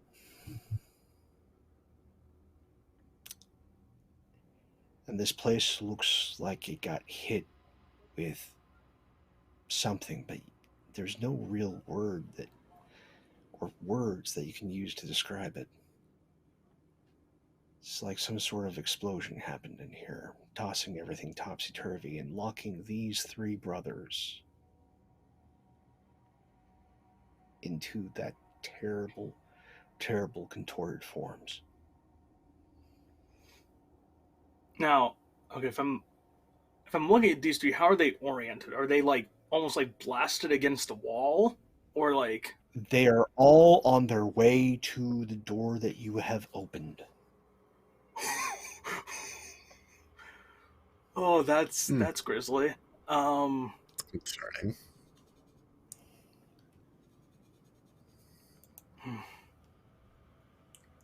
Looking into a room, does it look like there was like, since you said something, it seemed like something exploded in here.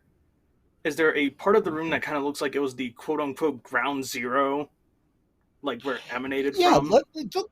Go ahead and just give me a quick awareness notice check. Okay. Since you're really looking at this, I'm going to give you an additional bonus die. Okay, cool. Probably just like a knife, and it's like tapping one of the ice sculptures that used to be a person. You would think it'd be 18 for Dawsin. awareness notice. Okay, we'll get back to the alien. You think it would be more delicate, Dawsin? You think it would be? I think it might actually crack underneath your might, but this ice, this person that used to be one of your brothers, it's as strong or as solid as the ice of the wall. This, as you've been saying all this evening, is unnatural.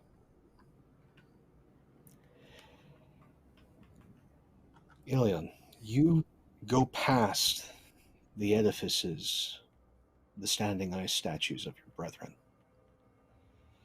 and you are searching for the epicenter of this place.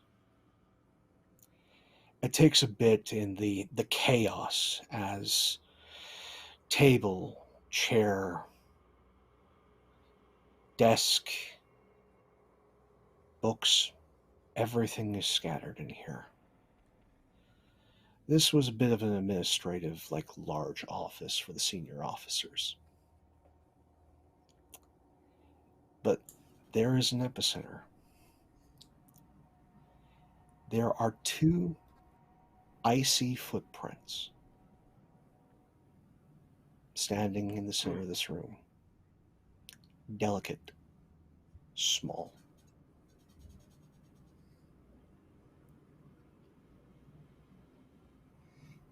The small feet, these 2 perfectly cold, icy, blue ice cold footprints at where you think the epicenter is. Now, by small, do you mean almost like child-sized footprints, almost? Somewhere between a child and a grown woman.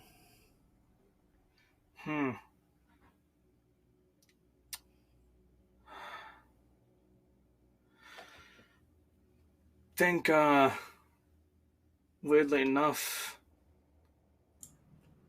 whoever did this was humanoid, at least in structure. And I'll point out the 2, almost 2 perfect footprints that are in the center of the room. Ferris just... He manages to follow your directions, and he looks at the footprints, but then after looking at them a while, his eyes dart back between the 3 brothers, their faces contorted in horror, as he just slowly makes his way closer and closer behind Dawsin, not even cognizant that he's drifting that way. But the feet do the work.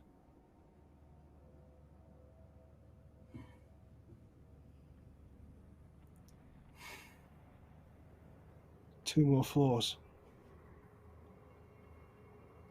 2 more floors. Yep.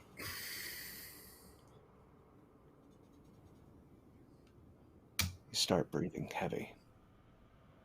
It's definitely not the climb. as the three of you make your way up to the third floor. Well, now the fourth floor. And you open the door. Yep. I'll open it. I think just in case, I'm drawing my bastard sword at this point. Dawson's had his axe out in one hand this entire time, ever since the last door opened. Okay. You open I was the like, door. at first he was like, things are off. And now after that, he's like, okay. You open the door. This is the captain's suite. This is the captain's living quarters. And there's a small office that you enter into. And the window, which actually doesn't face the coast road, it faces out towards the haunted forest. Looks like this entire wall's been blown open, exposed to the cold, but blown from the inside out.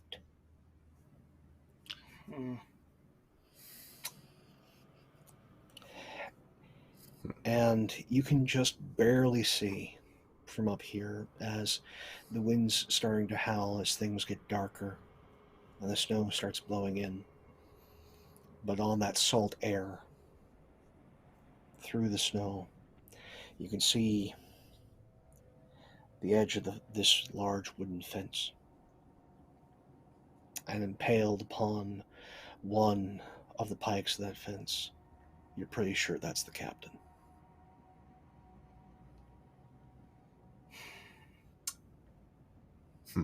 Because I'm superstitious now, I'm gonna go over this room. Any chance that there's a similar set of blue footprints here?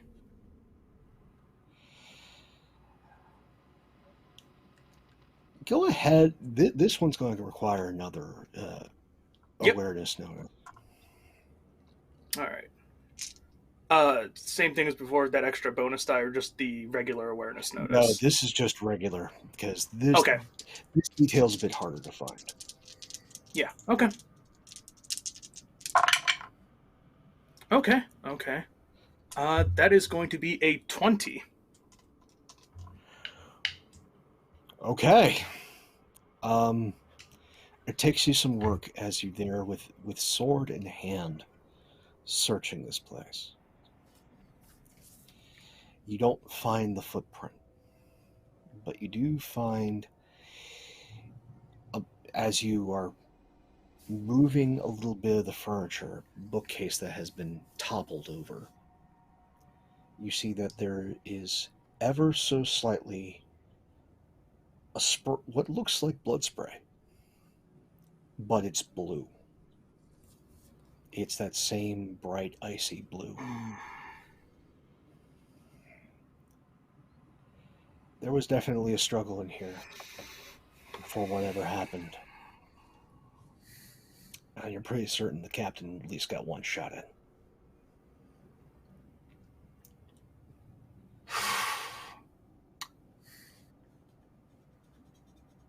Looks like starting to see a little bit more of a connection here. Dude, would I know that like white blood is blue, perchance? It's not blue. You know it's black. Oh. Sorry, I thought my bad. White blood is black. This is blue. Okay, got it. So Walker blood then? Oh, I mean, you hit a Walker with a normal weapon, it shatters, though. Walkers don't really bleed. Yeah, they also don't bleed. I don't know about anything with black blood, so I'm blue blood. Sorry, No. Jesus. White blood is white is black. You're dealing with blue. Okay. I don't know about anything with blue blood, but whoever did do this, it's like whoever that captain was. And I sort of just, very morbidly, sort of just casually point at the impaled captain. It's like he got a shot in, whatever it was. So it looks like they probably fell out of the tower and were impaled on the fall. Forcefully expelled from the tower and definitely was Okay. impaled upon the fall. Yeah. Big boom. Because, At a tower on spike. Oof. Got Saruman. One more floor. Yeah. Just following like Dawson's shadow as you go up one more floor. As you make your way to the roof access. As this is the watchtower. But as you're walking up, you start to see little drops, little blue drops on the stairs as you go further and further up. They seem fresher, and they seem older. They're the same color and disposition as what you found on that wall. Okay. Gotcha. Cool. Big fan. Big fan of that. Big fan. Let's keep going. So you open the door to the roof. You make your way out. And there's more of those little droplets.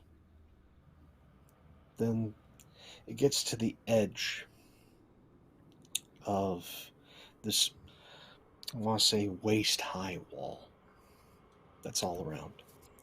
Pools a little. And then nothing.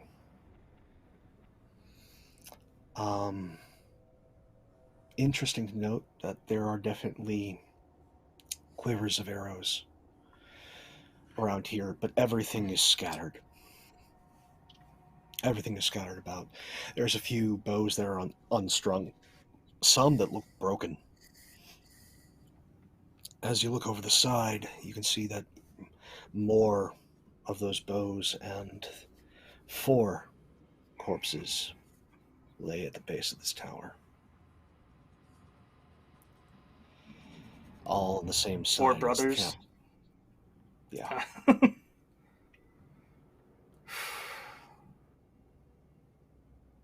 4 more to go with the captain.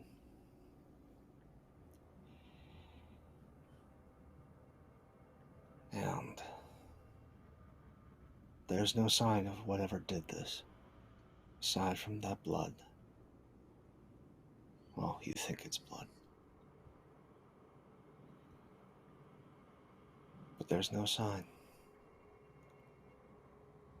Things are getting even darker.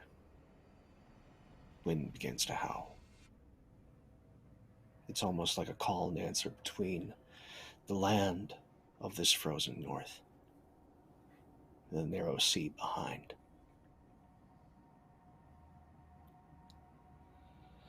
As we cut back downstairs.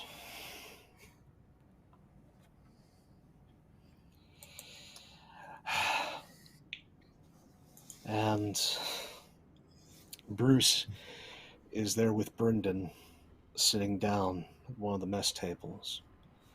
As Bryndon, you've got a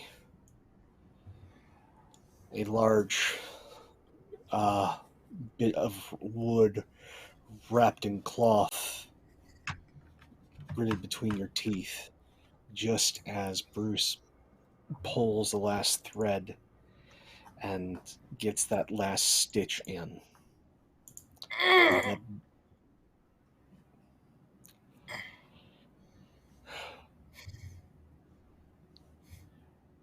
And then he just pulls out a flask. All right, brother, you've earned it.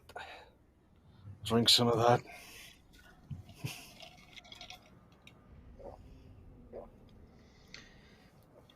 There wasn't any sound of a door breaking low or being followed up, though. No, Correct? but for a good while there was a rhythmic rocking sound, but nothing breaking. Then eventually there was a bit of a howl, somewhat pitiful in nature, and then quiet. Did it sound animalistic, like wolfish, or wholly unnatural? You have never heard a howl like that. It's like the thing had 3 throats, all working in concert.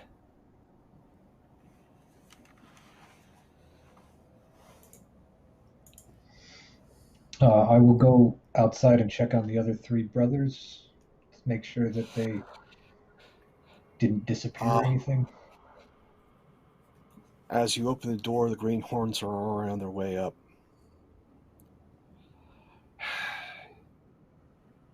Found 6 dead brothers. 7 if you include the captain.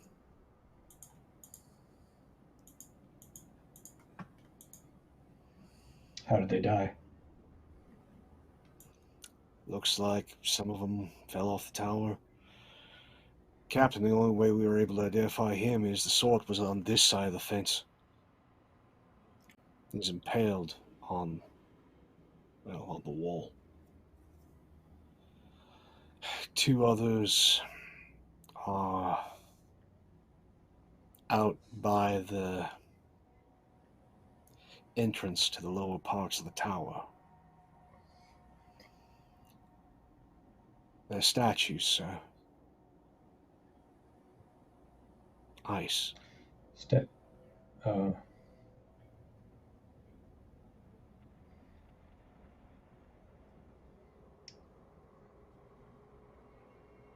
Bad things. Bad things. Well, door come inside. down below is Perhaps barred. before the fire started. What was that? Yeah. The door below is barred. Every single cot that they had here has been turned over and a little bit of earthenwork put up, even shorter than the one outside.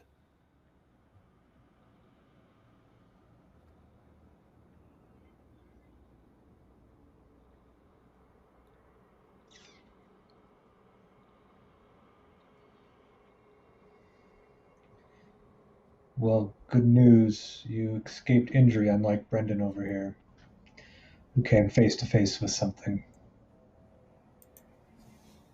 Is there something Bryndon? dead? Bryndon, what is it that you did see? In all the haste, I didn't ask. That's just it, sir. I didn't see anything. I didn't see any manner of creature in there until I went to try and shut the door, and then suddenly it was fighting against me and knocking me backward, and I don't know if it was hiding in the shadow or what. I didn't see what it was.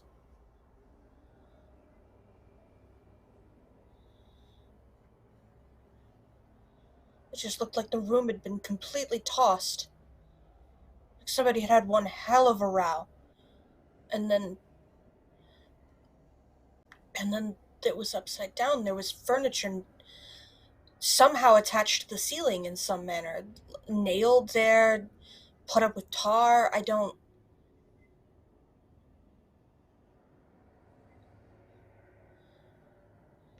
Well, I would say that doesn't make any sense, but that is the nature of the day, isn't it? Perhaps we should go check on Dawsin and folks and make sure they aren't leaping to their doom or frozen or something.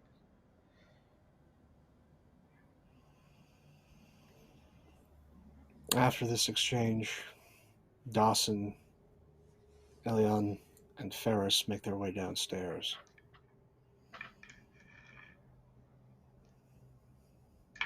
Ferris is just wide-eyed and standing in Dawson's shadow.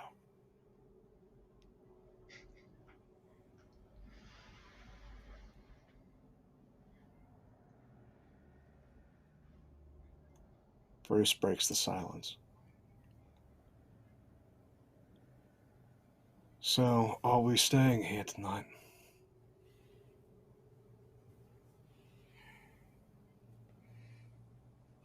Found 3 dead brothers on one of the floors. Frozen solid. Saw footprints. Whatever it was that was here. Captain got a shot in on it. The spray of blue blood in his office.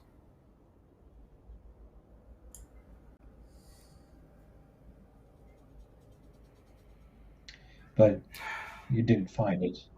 Anything? Whatever it was gone. Well, that's not true of the thing in the basement. It appears to still be here, and I nod over towards Bryndon's injury.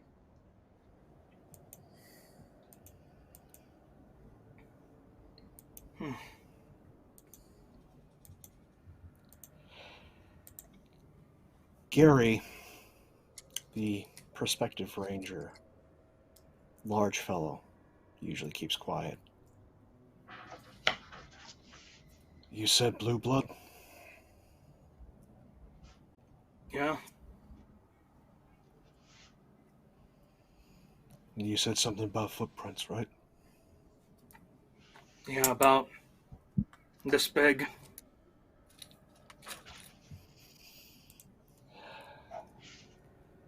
I remember Maester Lucas. He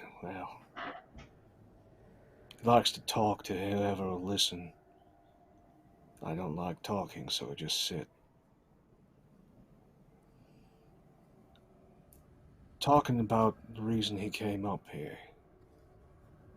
He was looking into myths about children of the forest. Apparently they have blue blood, sir.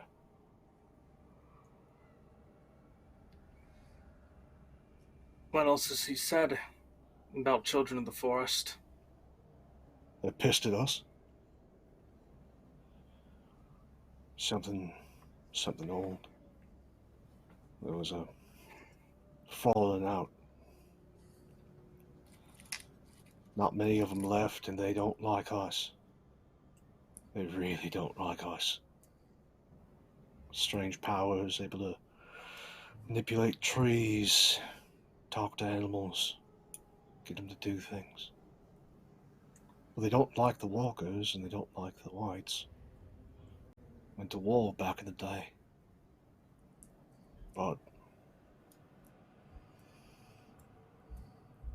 they both don't like us.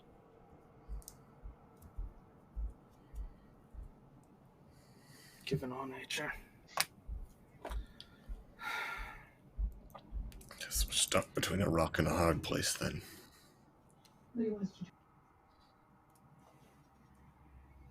I'd almost say we try and kill what's in that basement, but I think as long as we stick to some of the other floors of the watchtower, we should be fine. I think. It tried like hell to get out. So I got this. I think That door if gonna it hold? wanted... Huh? That door gonna hold? Seems to have held it this long. It did make an attempt again to escape and does not appear to have succeeded. It's been at least a couple of days.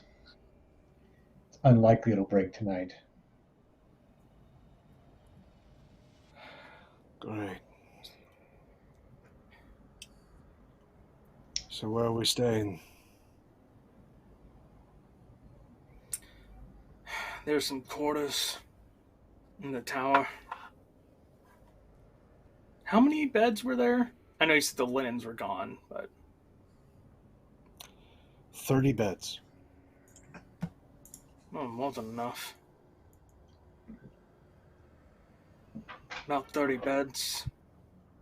At the very least, if that thing does get out, we have a choking point.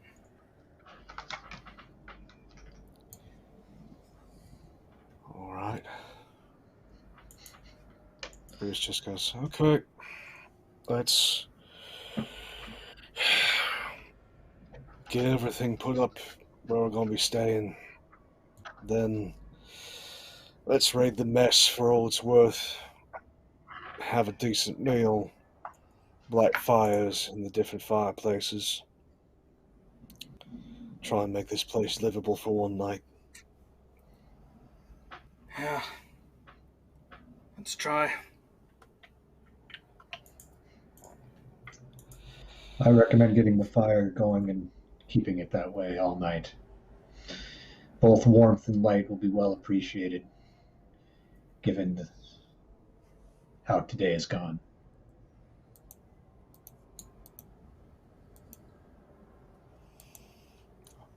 All right, sir. And with that, Edmure, bookish fellow, one that most of you think would probably die first, goes to light one of the fires.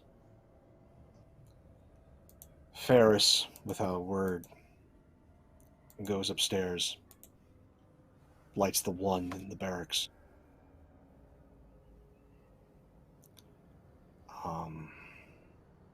Bruce raids the larder, starts cooking, manages to find some salt pork, some salt cod, and enough decent flour to make some small cakes.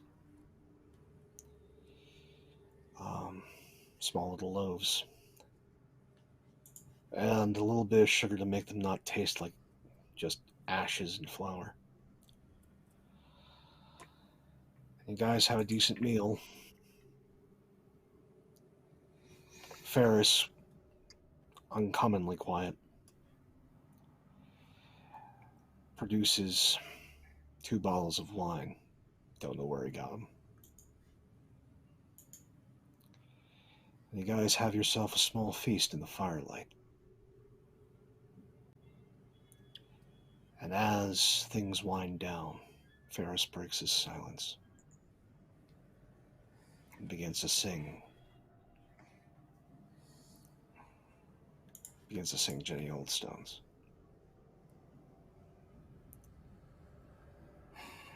And as that mournful song rings out, we come to the close for the evening. As we'll meet our brothers next week.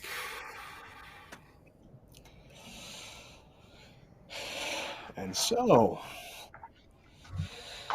let's go around and see how everyone's doing, where you can find these wonderful people. We'll go in reverse order. Greg, our catted fellow. How are you doing? I had a full cat view there. No, I'm Greg Schneider. You can find me on Twitter at Blackshieldprod. Also on Twitch at Blackshieldprod. In fact, this Sunday we're playing some Elder Scrolls, and it's also a scene I'm not likely to survive. Playing a much less competent character than Stryke. So we're doing our RP in the Elder Scrolls worlds, and that should be fun. Other than that, I'm also running some games next weekend at Con of the North, I think, and that's all online these days, so fun stuff. Excellent. Speaking of fun, Celeste, how you doing? Well, that was a trip. Hi, I'm Celeste PLS with way too many underscores on Twitter. I'm Celeste Shepherd here on Twitch. When I'm not here, being a greenhorn bastard, you can catch me this coming Sunday over on twitch.tv/mattab7. Party Crasher is facing her doom. And I have no idea if she's going to survive it. We're back with a little bit more Masked Sunset City, and I don't know. I don't know what to do. But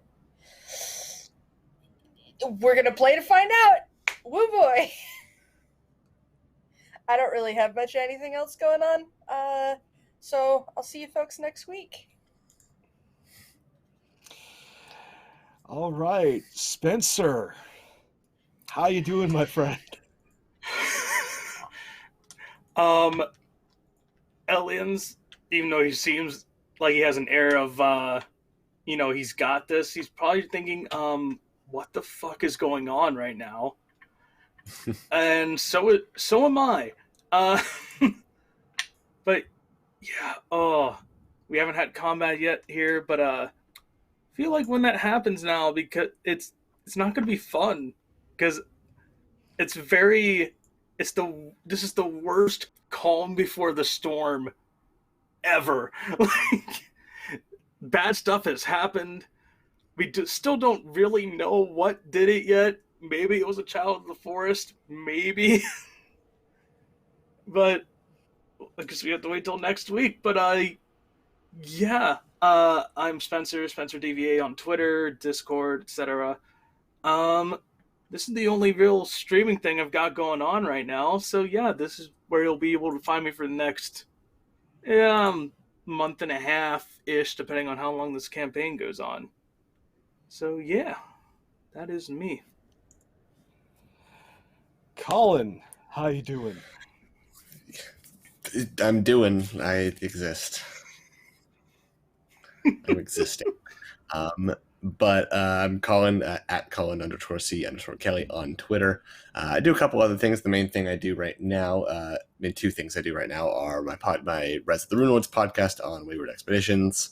We almost had someone die last session. That was fun. It was very close. It was like an inch of their life with no hero point. If they didn't have a hero point, they would have died. But nonetheless, I also, on Tuesdays, I do Into Deep in all LGBTQ plus Waterdeep Dragon Heist show on Rule of Lore. They're actually doing Infinite Horizon right now, so I would recommend checking that out after this. Excellent. Hey everybody, Pope here, Pope World Bill on Twitter, Pope World Bill on Twitch. I lurk in all your streams. If you want to see more of this ridiculous face, you get a number of opportunities throughout the week. This Friday over on Valdrian's channel, 2 p.m. Eastern, you get to see me beat an absolutely awful human being, or is he, over on doing Lancer Shades of Tartarus.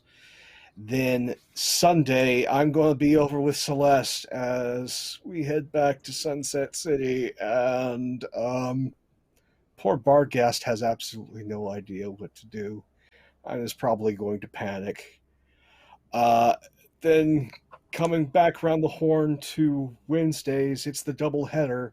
Well, first over on Follow Black Cats, I play possibly the worst human being I have played outside of A Song of Ice and Fire, Sherlock, as we return to Hexcrawl, the spy game. And then, do not miss it, come back here next week, 8:30 p.m. Eastern, as I have a sneaking suspicion something is going to visit our brothers in the night. What? No. Santa Claus? No. Santa Claus, Oh, yeah, Santa Claus. They're coming to town, all right. I don't know what's in their sack for you, but they've got stuff. Tooth Fairy. I'm just guessing. White Walker Tooth Santa Fairy. Claus. That's it. White Walker Santa Claus. Jolly old elf. But on that note, folks, I want to thank you all for being here with us. Whether you're watching live, VOD, YouTube, you're as much a part of the story as we are. Could not do this without you. Thank you so much. Take care of yourselves. Love you all. See you soon. Fare thee well.